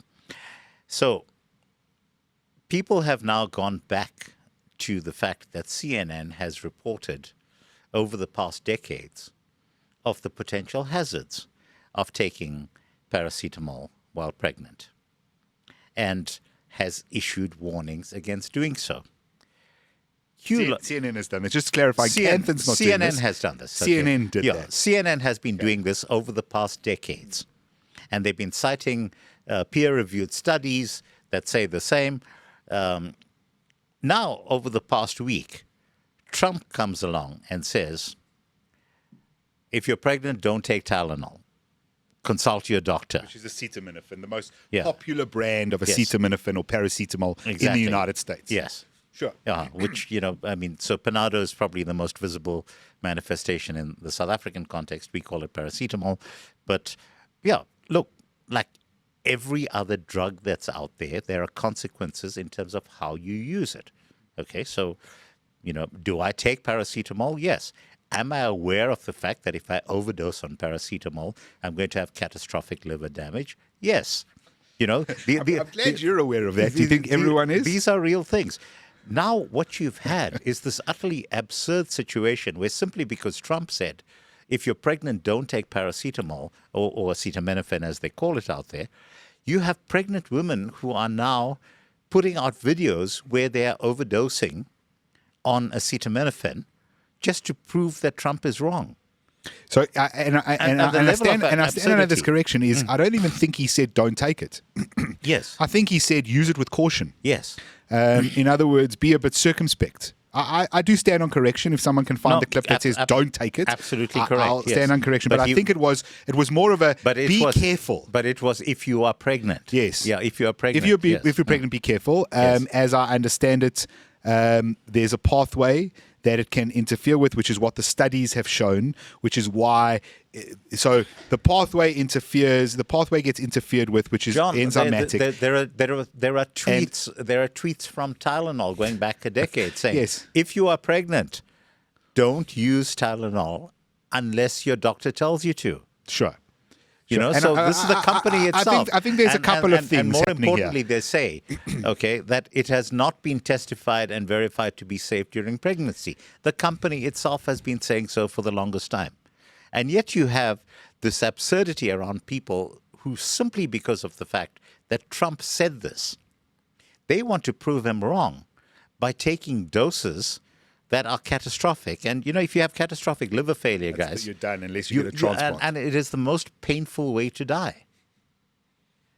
And yet people are doing this. And it's a level of absurdity. It is a mental illness. I have no other way of phrasing it. And, if only you were a doctor, you'd understand it's the Trump endorses oxygen, so everyone suffocates themselves with a plastic bag. Yes. What next? Trump is going to say, don't take rat poison. It's bad for you. And I think firstly I think there's a few things happening here. Why would a company like Tylenol have said don't take this medication unless your doctor advises you to while you're pregnant? Well, very simple. 2 reasons. Number one is no medication has ever really been tested in pregnancy because the way drug testing works, you have to have ethics approval, and no ethics board will allow you to test things on women or small children. I'll also, for free, tell you that most drugs have never been tested on children under the age of 2, which is why most drugs aren't recommended for children under the age of 2, even though some drugs will still be used, especially in an in-hospital in an in-hospital context. And the reason for that is because you also can't get approval to test drugs on children under the age of 2. Again, ethics. So the reason why a company would say that is to cover their arse. Number one, it's not actually been ever really tested. And number two is if they say, just do whatever you want during pregnancy, and someone can go to a court and say, my kid was born with squint eyes, and I think your drug did it. And they can convince a court that happened, even if it's completely implausible that that's the case. They would lose and then pay a lot of money. So obviously, legally, they just have to be defensive about how they advise people to take their product. That's the one side of the issue. The second side of the issue is that there does seem to be some literature which shows some potential neurodevelopmental issues with that specific drug. I think it's important to say, there's competing literature which says there isn't. Okay, and that's how science works. That's why when someone says trust the science, Because it's there's no the such thing as dumbest the science. statement Correct, ever. yes. There's a hypothesis, and the hypothesis is constantly under attack, as it should be. Yes. That is what good science is. It's, we think this, no, maybe we don't, let's try. Oh, we did an experiment, it disproves this, now we think this. That's how science is meant to be conducted. And then the third thing is, America has a lot of autism. They've made, in the last, whatever it is, 20 or 30 years, autism became a spectrum. I mean, I have a fundamental issue with that because, a 14-year-old autistic child who is unable to talk, make eye contact with anyone, and basically just plays in their lap the whole day, sometimes needs to be fed by someone, and Elon Musk, I'm sorry, that's not a spectrum. Those are two very different things. And so I have a problem with that personally, but I understand that that's how the medical science at the moment has decided to delineate it. There's a spectrum where you literally can get a kid like that, and you can get someone like Elon Musk, and both are called autistic, obviously at different levels. And there's a lot of autism as a result, both because they've classified this broad range, and just because there is this emerging phenomena happening in the United States, happening certainly in more of the Western world. And Robert F. Kennedy has decided that this is one of the things he wants to try and get to the bottom of in his life. Now, I don't think that's a bad thing. Do I think throwing the baby out with the bathwater, excuse any pun in that, is wrong? I do, because I think... But he has not done that. I agree with you. And so I wouldn't. A very specific example I want to use just on that before you flesh that out, where if you take the MMR vaccine, the measles, mumps, rubella vaccine, the change that they've done is not to say don't take the vaccine, but you need to split it up and take those separately as opposed to having a combined shot at the same time. Now that, to my mind, is not throwing out the baby with the bathwater. What it's actually doing is it's actually allowing for you to have more accurate feedback in terms of the effect of each of those as individual vaccines. Which makes absolute sense to me, because when you've lumped everything into one basket, you have no way of knowing if someone ends up showing a side effect to one of those, what the potential causes. But it ties in what you say. Yeah, so I think, and my point is this, is why can't we have the argument about this? If someone's on your page, and they should split it. If someone's on the page of where a lot of it has been up to now, which is combine it. But it's kind of like racist and fascist. Anti-vaxxer is in exactly the same pejorative category, and it's meant not as something that is meant to protect people, it's meant to shut down debate. Yes, if you call someone an anti-vaxxer, they're crazy, they're an evil, negative connotation person, and that's the end of the conversation. I don't need to have any further discussion with you because I got to call you that. Fine. All I'm saying is it's a good thing that there's a rising problem, this syndrome or disease called autism, and they are trying to figure out why. I don't think it's a bad thing to try figure out why and to try help people. And if you can stop it in some way, or if you can lessen it in some way, it's a good thing. The same as in the last 30 to 40 years, we started doing mammograms on women to look for breast cancer. And the number of women who now die from breast cancer is still very high, but far, far, far less than it was. Because of early detection. Because of early detection, and we find early disease rather than late disease, which is spread to all the organs.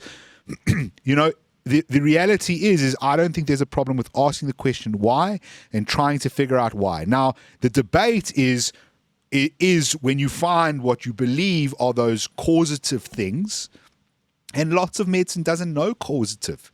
We have a lot of correlation and not a lot of causation, especially with complexity.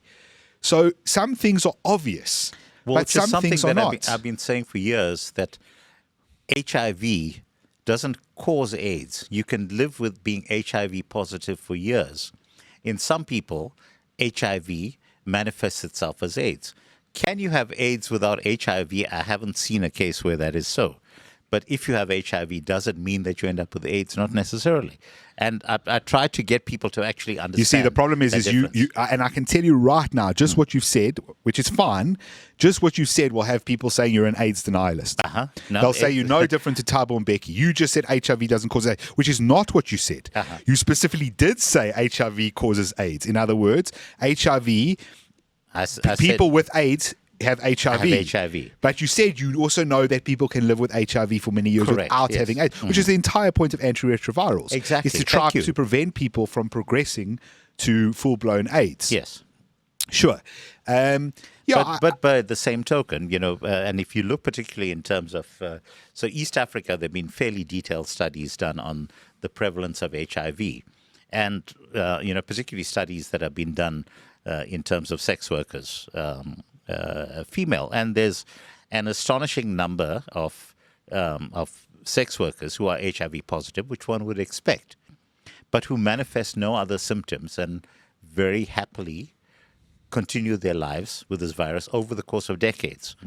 And again, to the point that just simply because you have correlation doesn't imply that there's going to be an outcome that's as a result of that. And, to go back to this question right now in terms of the question of autism, there's a number of pointers to various things that happen at around about the same time. Okay, so the prevalence of acetaminophen being dispensed as a painkiller of choice to the populace, because remember, prior to that, everyone took aspirin, right? And one of the reasons why people said you should stop taking aspirin is because aspirin is going to give you stomach ulcers. Was one of the things that was widely touted in the advertising that was being done at the time for medication. So let's park that as one of the things that came into play. Another one of the things that came into play around about the same time is a lot of food additives that suddenly popped out of nowhere. Is there a link between that and the fact that that was a fairly drastic change in terms of people's eating habits? We don't know the answer to that. Not only food additives, stuff that they spray on crops. Herbicides, yeah, very good example. Another thing is this stuff, okay? We have microplastics that now manifest themselves, and we've seen that microplastics have, consequences in terms of the fact that they end up crossing the blood-brain barrier. They end up being lodged in your testicles, as an example. Is there a correlation between that and the spread of autism? Yes. Does that imply that there's a causal link out there? We don't know. But I think the crucial thing that's happening right now is that all of this stuff is coming under the microscope and saying, can we actually now separate out all of this stuff and try and see where the real markers are and try and gather real data on it? And this is not scaremongering. This is just a question of saying we need to go through a process of seeing whether this is the case. And people don't get this. And more to the point, the narrative then shifts based on who happens to be saying it at a particular time. So, people forget that before SARS-CoV suddenly manifested itself, there was a previous iteration of SARS. Yep. And there was no hysteria around SARS-CoV-1. at the time. SARS-CoV-1, yes. And there was no hysteria around it at the time, and it was not a pejorative term. It was perfectly okay to talk about it. It was perfectly okay to talk about the fact that there was acquired immunity and all of that kind of stuff. And at the point at which it became politically expedient to push the opposite line, which is what's happening in the case of CNN right now, completely flipping the script around things that they themselves have said, simply based on the fact that it is now being said by Donald Trump. Can I address that, though? Because, I made the point about narrative, and it's something I truly believe. And, it's one of the fundamentals. If I ever write a book, I could write a book on narrative and how people believe certain narratives and how narratives are pushed out there, and how it's just a part of life, but how the system takes such advantage of narrative.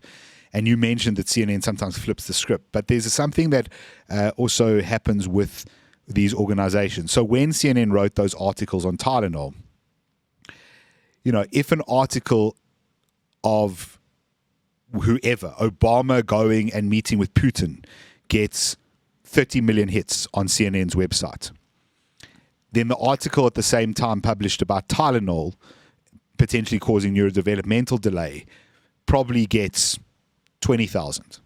Okay. The New York Times does the same stuff. So the New York Times, it's what I would refer to as an era of respectability. Okay. So what the New York Times does is the New York Times will publish 300 articles a day.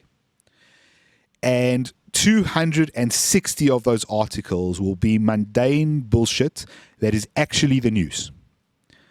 Random stuff. Hurricane in off the coast of Guyana causes loss of life of 3 fishermen. Okay, stuff like that. Bless you. They'll publish a large majority of stuff that is just news. So if I ever turn around and go, the New York Times, how can you trust the New York Times? They won a Pulitzer Prize for Russiagate. Are you out of your mind to trust the New York Times? People will point to and go, yeah, but look at all the news that they put out there, which is completely legitimate and is just face value news. What they do with those remaining 40 articles is they publish completely agenda-driven ideological slop. And they use the credibility that they have from pushing out general news to be able to push out the slop. And the New York Times is a good example to use because it's very obvious you can find their flaws, but you can find this with every news organization. So you talked about 702. You go listen to 702 and how they structure their news reports. Their first most major news report will often be an agenda ideology-driven item, or they'll use that item to drive an ideology. The second, third pieces of the news, they usually have 3 to 4 items in the headline news every hour. Those items will be straight up news. So when you're trying to say to someone that's not a credible source, their brain goes, but 75% of what I heard, you're not arguing with because that was credible. You're only arguing with 25%, and therefore I'm battling to question their credibility. And so that's what's happened with CNN. They never knew 10 years down the line, 8 years, 6 years down the line, there's going to be a press conference, RFK, HSH secretary, no one ever thought that would happen. Trump, president again, no one thought that would happen. And they're going to be announcing, listen, we're looking into this. We've noticed this particular drug may have an effect. They were never thinking when they wrote those articles. Now, of course, now it's a big ideological thing. So now it's gone from being the 4th item of the news, the 40th item, the 400th item. Now it's gone to being the number 1 item. And now they cannot avoid pushing ideology and politics through it. And so that's why you see the flipping of the script. But it's not because of a true change in narrative as far as they're concerned. It's because the narrative and the ideology come into conflict with each other. No, it's an interesting take on things. And I think you're completely right in terms of the 75-25 split. Because, yes, they build credibility on the back of the 75% and allows them to then sneak in the 25%. Sure. Yeah, by and large. I think, this is kind of a thing that everyone dealing with the public does. Politicians do this as well. A clever politician, you get the radicals, but the radicals fizzle out over time. They don't truly last.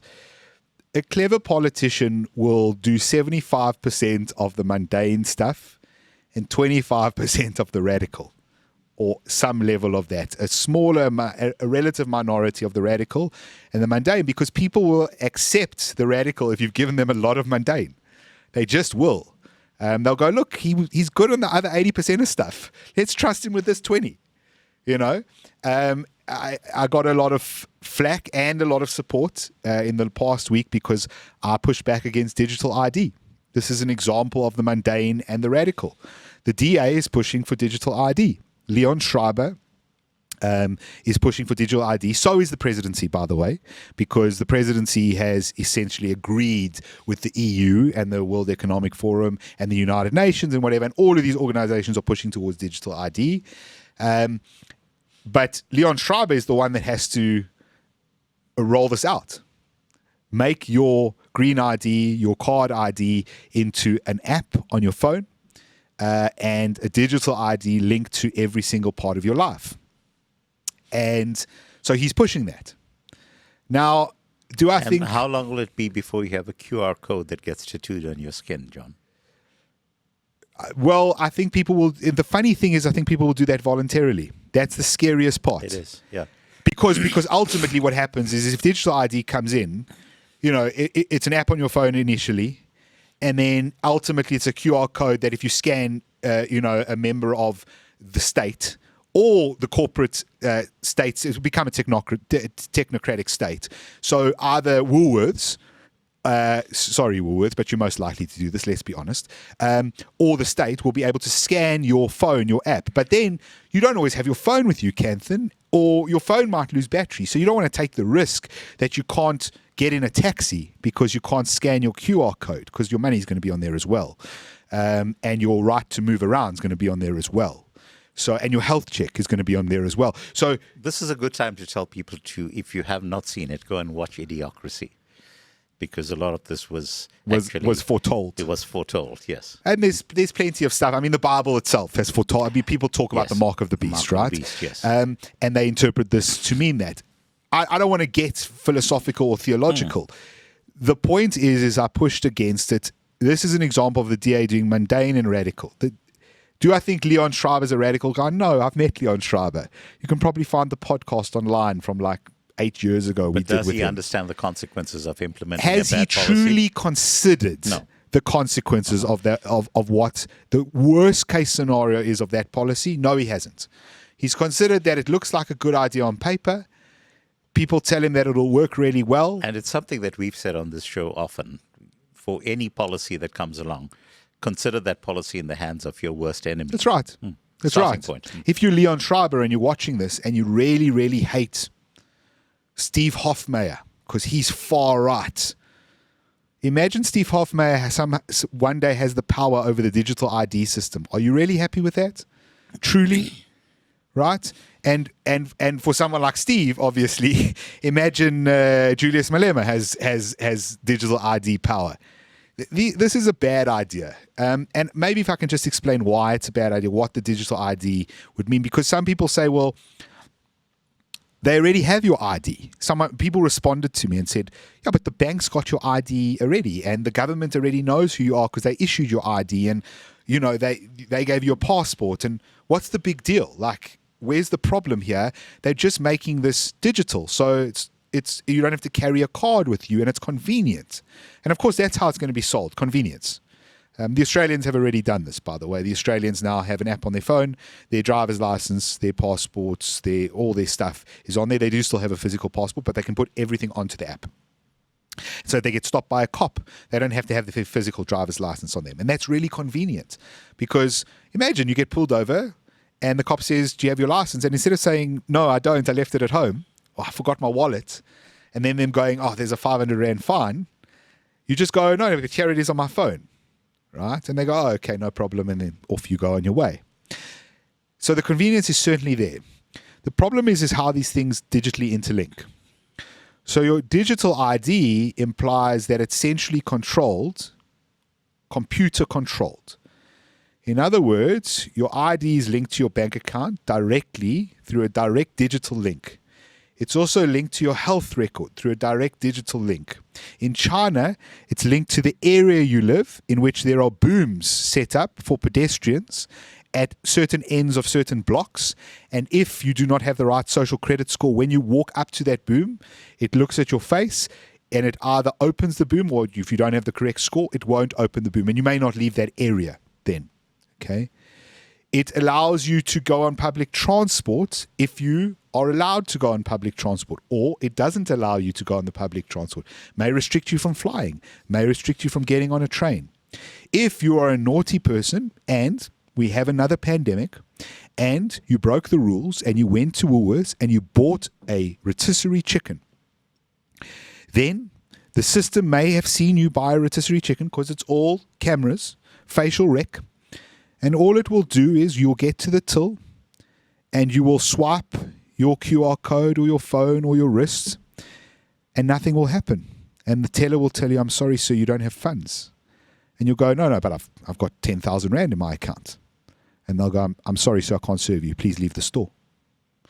And then you may not be able to just buy food for the next month. Who knows what the rules will be, because the rules will be made up as they are. Well, Kanthan, you are damaging the environment because you drove here. I saw you. You drove here in an SUV. I did.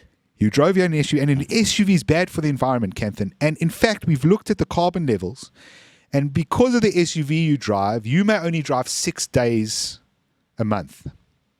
And all the new cars have computers installed in them which are connected to the internet. And they have a thing called a kill switch in them, which allows the car to be centrally killed. In other words, turned off at any point. And so on the 7th day when you get into your car, Kanthan, you won't be able to go anywhere. The car just won't start. And I know people will say, oh, Jonathan, this is fictional. This is a sci-fi film. This will never happen. Guys, 5 years ago, you could not leave your house between up until the hours of 8 in the morning for 2 hours, I think it was. Was it 8 till 10 or 7 till 9 or whatever it was? It doesn't matter. You could leave your house for only 2 hours to exercise. If you were caught 1 minute before that or 1 minute after that by authorities, you were arrested. And 300,000 people were arrested and charged with a crime. Okay? Our government toyed with the idea of vaccine mandates. Companies did enforce vaccine mandates. Several large organizations fired people for not taking a drug forcibly. If you think that this technology will not be used against you because you're a good person and the people you know are good people and they would never do that, start considering this technology in the hands of your worst enemy, as Kanthan has said. So I just wanted to have that little rant because I think it's important. Listen, I'm in complete agreement with you. I also think that, short of a fairly drastic change in terms of policy levels at a global on the global stage, this is a lost battle already. Unfortunately, yes.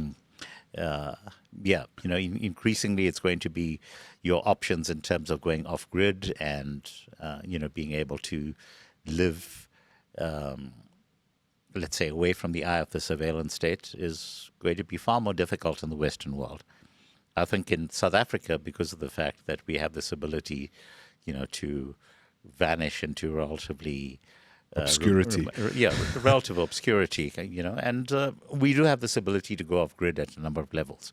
We can be self-sufficient in terms of water, in terms of electricity, in terms of food, and, on the assumption that you have ticked those boxes, you can live a comfortable life and without necessarily needing to interact with our fellow human beings. But my concern is this: is on a long enough timeline, unfortunately, South Africa is just going to become part of that, because eventually, at some point, Africa modernizes.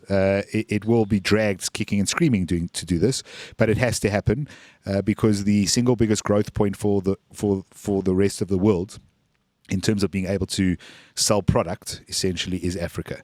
So Africa has no choice. It's going to be civilized, come hell or high water. And what I mean by civilized is going to be made to look like Europe, Asia, the United States. That's what's going to happen. What we've seen happen in the likes of Singapore, China, what's happening in Vietnam and Cambodia, etc. So let me tell you what's going to flip the script on that. Can I just tell you, before you tell me what will flip the script? Okay. Just what I think you probably lost the battle on digital ID in terms of it happening. again, because of the convenience. I think it'll be sold like that. I think people will completely buy into it. And there are some things that are sold with it that even I look at and go, oh, well, that would be useful. That'd be quite easy. I want to apply for a new passport. There's no application process. You go on the app and you go, this is expiring. Please, can you renew me? And you click renew, and a clever system would go, okay, please hold your phone up to your face. Please enter a couple of details of information, and within about 5 minutes, your passport's renewed. So I see that as the convenience, as time saving, as useful. What I think people need to fight for is that if the technology comes in, and this is what I'm not seeing in the UK, which is just try to roll out digital ID. What I'm not seeing is them saying, okay, we understand digital ID, unfortunately, is inevitable. But we want laws in place before digital ID with risk of the highest possible punishment in that country. So if death is that, then death or life imprisonment for violation of certain things. So, for example, my digital ID cannot be shared across platforms, cannot be shared between departments. So the Department of Transport can't share my information with the Department of Home Affairs, so that the Department of Transport and Home Affairs know where I am at any given time and can restrict my movement, as one example. And that's what I'm not seeing enough of. And that's what I think is the only... But you're not going to be able to see enough of that, because that requires a minimum level of competence in terms of understanding the issues. And it goes back to what we were saying. We all agree that Schreiber's a nice guy.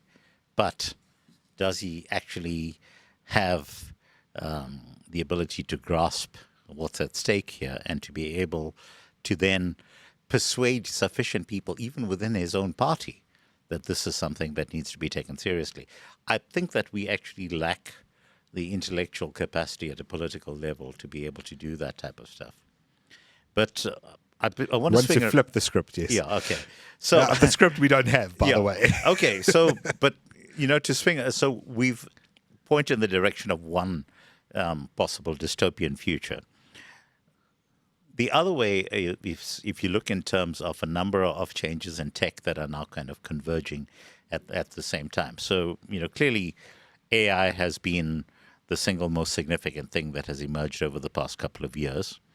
But at the same time, you have to look in terms of a number of other advances that have been taking place. So it has been in terms of AI, it has been in terms of energy production capacity. And, going off grid, for example, is one of the ways in which things have shifted quite drastically in the space of 3 to 4 years. Affordability for most people now to be able to, in many cases, eliminate their dependence on the national grid. People don't actually have a sense of how significant that is right now, just from how we engage with the rest of society. Consider the advances in terms of AI and couple that with the advances that are made in terms of robotics. Now, the thing that people are not taking into account right now in terms of robotics is the ability of robotics to allow you to be even more self-sufficient than you have been. As a very simple example, your ability as an individual to then be able to manage your own food supply. Let's say if you're making use of hydroponics, as an example, if you have a robot that's actually tasked with monitoring and tending your food supply, and the energy that's going to production of that food supply is, for all intents and purposes, free, you are effectively able to then eliminate the need for a cold chain that's supplying the likes of Woolworths. Shame. Let's use Checkers as an example. Okay, let's use Checkers as an example as well. We need to actually see into that future at the same time as we are looking at the dystopian future, because that becomes something significant. Most of us right now, for example, we don't necessarily go through the issue of actually maintaining chickens at home. Yeah. Because if you've got unemployed people at home who are able to take care of it, and this is the case in Zimbabwe, where almost every family, no matter how rich or poor, is a subsistence farmer. Yeah, you're a subsistence farmer. You've got maize at your place. You vegetables, chickens and so forth. Robotics will actually allow you to be doing that on an individual basis and even on a relatively small space. Because if you consider that if you have a balcony, for example, in an apartment, are you able to run, hydroponics there that's able to generate enough onions, tomatoes, potatoes, beans, spinach within a space that's the size of this table?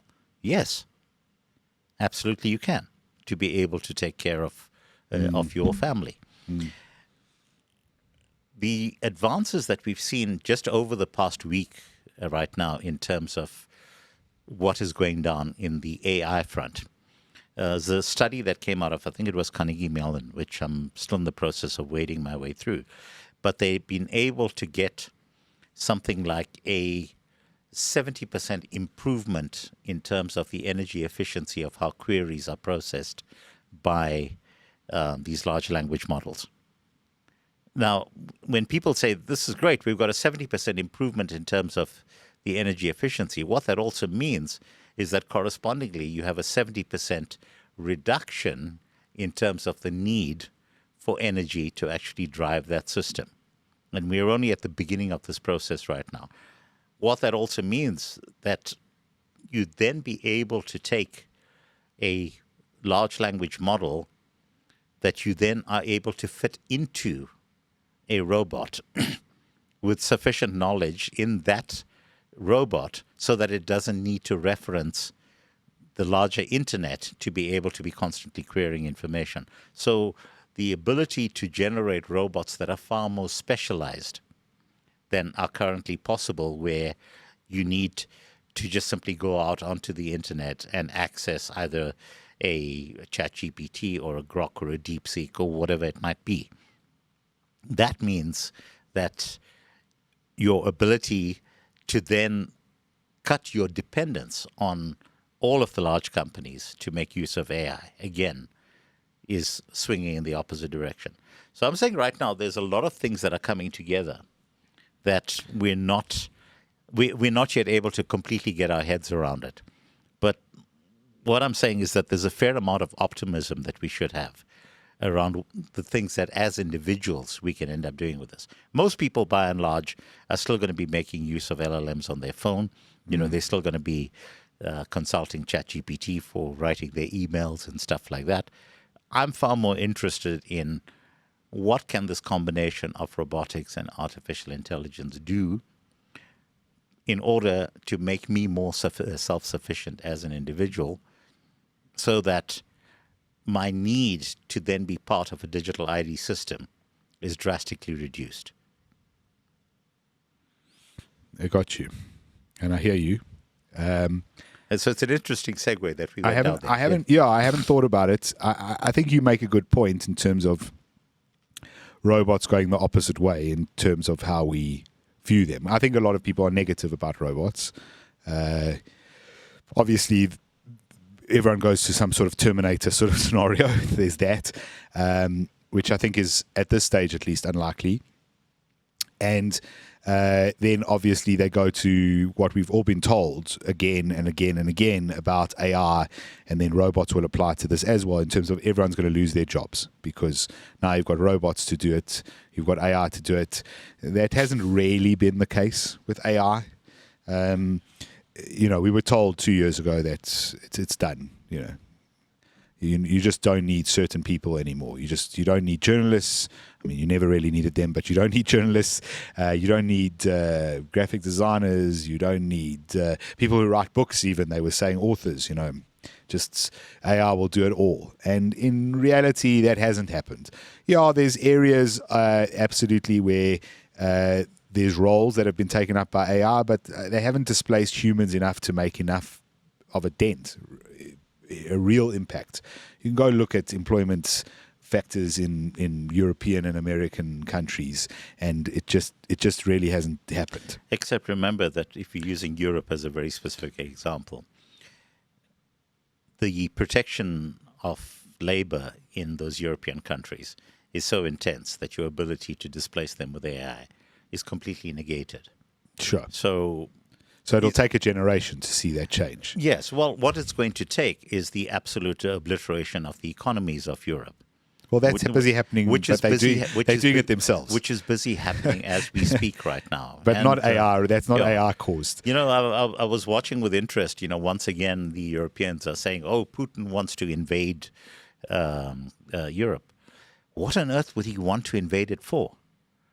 You know, he's got, well, firstly, you have a populace that's been overrun by migrants. You have cities that are in a state of collapse. You have no industrial base that the Russians would have any interest in. And you have a very lazy, socialized middle class. Yeah. Why on earth would he want that? You know?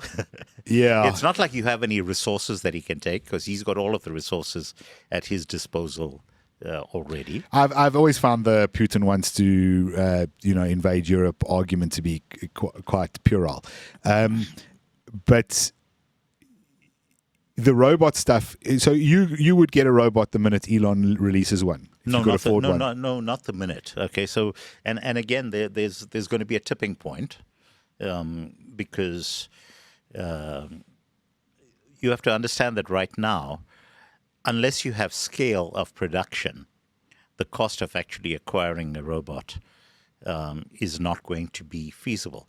But how quickly are we going to ramp up to that scale? And, you know, Elon himself was talking about this. I heard him. I heard him mentioning he's talking about 1 million robots a year. Yeah, but if everything goes well. Yeah, but he also said that it was something along the lines of that if you have sufficient volumes in terms of production, then the production cost eventually becomes asymptotic to the materials cost.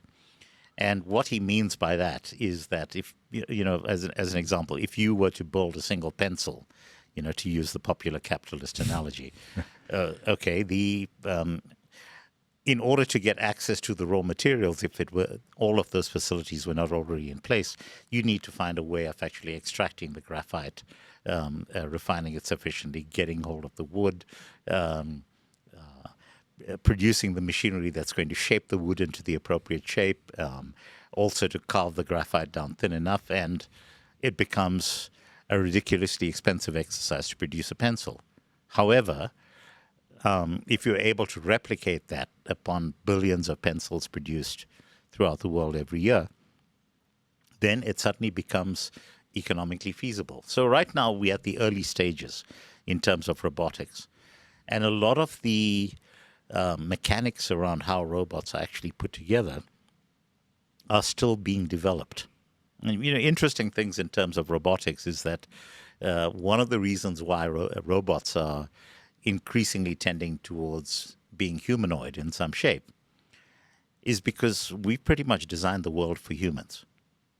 Okay, so in terms of a simple thing like opening a tap, as an example, it makes sense to get a robot to actually learn how to open a tap and to then shape the appendages on the robot so that it's able to open the tap, rather than completely redesigning the taps to accommodate robots. One is far less costly than proceeding down the other route.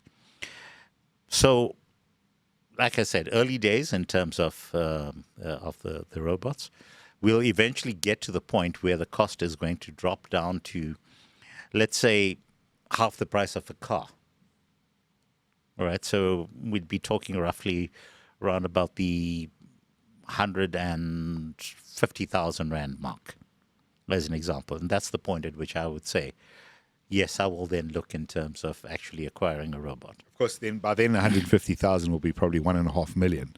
But we can hope. Okay, on the assumption that we're having degradation in terms of our the reasonable assumption. Yeah. No, okay, no. Point taken. But if you're using today's, and that's why I'm using half the price of a car, of an entry level car, as a good marker. But if you also consider what a functional robot brings to your home environment other than the stuff that I've spoken about, because remember that a robot is not dependent on taking lunch breaks. A robot is not dependent on on sleeping overnight. I use the example of strawberry picking technology that was developed by the Israelis, okay, which is able to very systematically and methodically pick strawberries. And picking strawberries is a very labor-intensive process. And so what you have is the union saying, but these robots are so slow, and a human picker actually, picks 4 times as fast. Well, yes, but at the same time, if the robotic picker is working 24/7, and the robotic picker is not taking any breaks, and the robotic picker is not getting an inflation-adjusted pay increase every year, the robotic picker does not go on strike, the robotic picker does not take public holidays, etc., etc., etc. And so, do you think that we end up with just having robots everywhere? Or do you think the unions fight back, the politicians fight back, the unions that support the politicians, etc.? The ability of unions to fight back is already a thing of the past. Okay, if you consider that COSATU at 30 years ago had a paid-up membership of more than 2 million. And what is the current paid-up membership of COSATU and its affiliates? I have no idea, but low. It's a fraction of that. So remember 30 years ago, the National Union of Mine Workers in of itself comprised more than 50% of COSATU's membership. Okay, now the number of mine workers that we have in the country has dropped all the way down to the hundreds of thousands. But again, going back to my earlier point, mining is one of those things that is absolutely designed for robots, because you're able to send robots underground. And I hear you. So, okay. But you've painted this picture of robots being potentially a good thing. Yes. And I'm saying to you, great. Now we have all these robots doing all these things. They're mining, they're picking fruit, they're in our houses doing our chores daily, but they're also doing all kinds of labor. Yes. Essentially anything that humans do with their hands and feet, moving around, robots are now going to do. So, and you've made the argument that, okay, digital ID doesn't matter then because you can live kind of off grid. I'm not sure I buy that, because I like being part of the society. So unfortunately, going off grid implies a lot. Okay, it implies a lot. I mean, the example I didn't use earlier would be So I'm not suggesting we should become Amish and cut ourselves off from society. What I'm suggesting is that we need to eliminate the possibility that society can be weaponized against us. We're social animals. We need to participate with each other at a social level. I'm wondering, though, if robots take over all the work, what then are we going to do as humans? Creativity. Kanthan, this is the old socialist trope. So I'll give you a very good example in terms of creativity. Okay, you know that I'm fond of cooking. Okay, and there are things that I like cooking that, some of them take an absurdly long time to prepare. Okay. A very good example is French onion soup. Okay, and I don't know if you've been through the process of making French onion soup. I love the taste of it, but French onion soup, proper French onion soup. Proper French onion soup takes hours, because just the simple process of caramelizing the onions is something that requires your complete attention, but it is formulaic. So the creativity doesn't come in terms of the process of caramelizing the onions.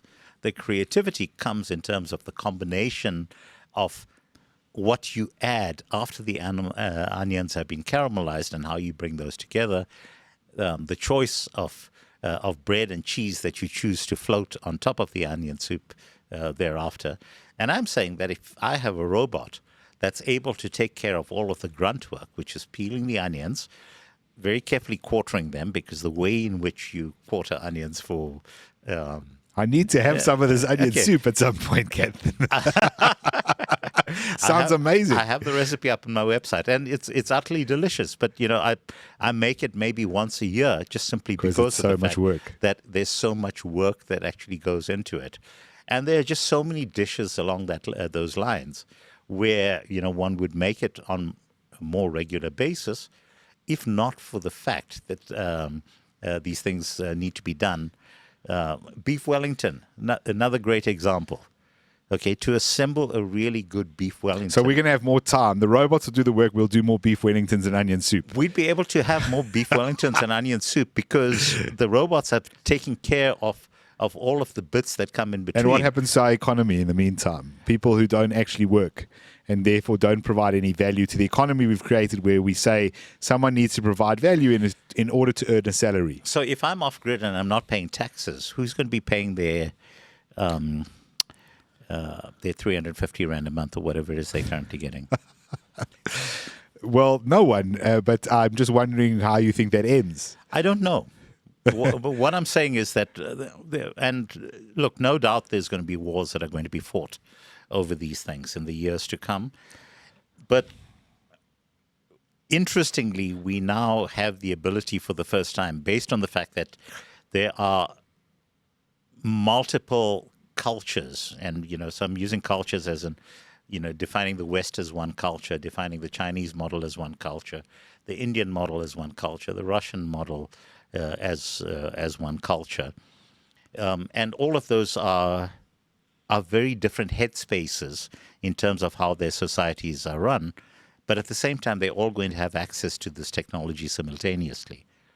And the question now becomes how those cultures, firstly, are affected as a direct result of these technologies, and then, more importantly, how the lifestyles within each of these distinct cultures then changes as a result of these technologies. And, all of these things are, it's the thing about the flapping of the butterfly wings and, causing a hurricane in some part of the world because of the way in which it gets amplified by randomness. And so, and chaos theory says it can go in any direction. But we're living at this inflection point right now in terms of the technology that I think is going to be quite fascinating. And whether we see it out is going to depend on the extent to which the technology gets weaponized for warfare, because that's always going to be one of the side effects of any particular piece of technology. I mean, my last point, because I think we need to wrap it up, but my last point on this would be, it's not about the technology getting weaponized for warfare. It's almost an inevitability that there's warfare over the technology. So my problem with a lot of these things, and we can go back to where we started, which was the assassination of Charlie Kirk. Someone like Charlie Kirk prevents a civil war, prevents world war. Not in and of himself, but people like him, the existence of people like him, prevent that from occurring because they are the valves on the pressure cookers. And they allow us to remove the pressure from our situation. And my concern is that the people in power at the moment, the way the world's become, the way it's been organized, essentially the goal is a corporate government. That's where this is all moving towards. Be it digital ID, be it the European Union, be it the World Economic Forum, be it the way everyone does similar things at the same time. Immigration policy just changes globally, altogether, all at once. So all those things happening moves to one central place, which is the idea that we should all have one government or multiple governments, but that are all essentially doing the same thing. That experts or people in power are in those positions of expertise or power because they know better than people who are not in those positions. And that ultimately subjugation occurs because those people will always believe they know better than people who are not like them. And they live generally, the New York Times as an example, again, the Washington Post, they live in echo chambers which constantly reinforce to them that they do in fact know better than everybody else. You're completely right. And in fact, the path that you're outlining is the dystopian path. Sure. And I think we'll all agree that a dystopian path is a highly likely outcome. So let me finish, unfortunately, where I think you already have picked up where this is going. But the Charlie Kirks of the world, the Kanthan Pillais who suggest how robots might be used to subvert that system, potentially the small contribution a podcast like this makes to making people think a little bit differently, all pressure release valves on preventing that from happening quite in that way, and hoping that humanity sort of stays as this chaotic, complex, diverse entity, which is in some ways unpredictable, albeit we want to make it relatively harmonious for as many people as possible. But the more people you subjugate under the rule of experts and the elites, they will accept it for a period of time, but there will be a point at which, because you haven't had a pressure release for so long, there will be an explosion. And unfortunately, that explosion historically has always been war. It has always been violence. And there are many, many examples in history of this. And that's my concern. But I take your point about the non-dystopian view. And I mean, I hope it goes that way. But I think it's an active process.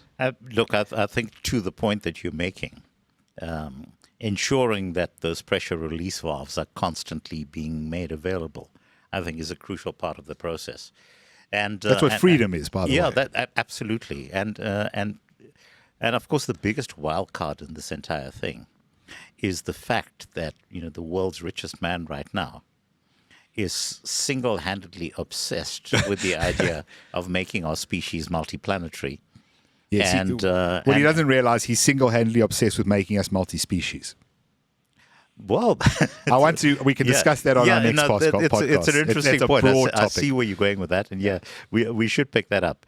But you consider essentially what he's trying to do at a kind of planetary level is what I've been suggesting that we're doing at a very small level in terms of our individual existence. Sure. and building these little spaces where we're pretty much able to map out our own destiny. Good. I'm gonna call it there. We had a bit of a break, and we apologize for that to everyone. But I think we did 2 hours this time, didn't we? Yeah, I think we were over 2 hours. So there's a nice, solid episode to listen to in your car, or if you're insane enough to watch this on your couch. I have no idea why. I suppose it's Kanthan's illustrious hair that always takes the show. As always, thank you for watching or listening. If you liked the show, please comment on YouTube. You can also comment on Spotify, and please share with anyone you think who might enjoy it. As always, we will catch you next time. There will be a next time. See you later. Cheers.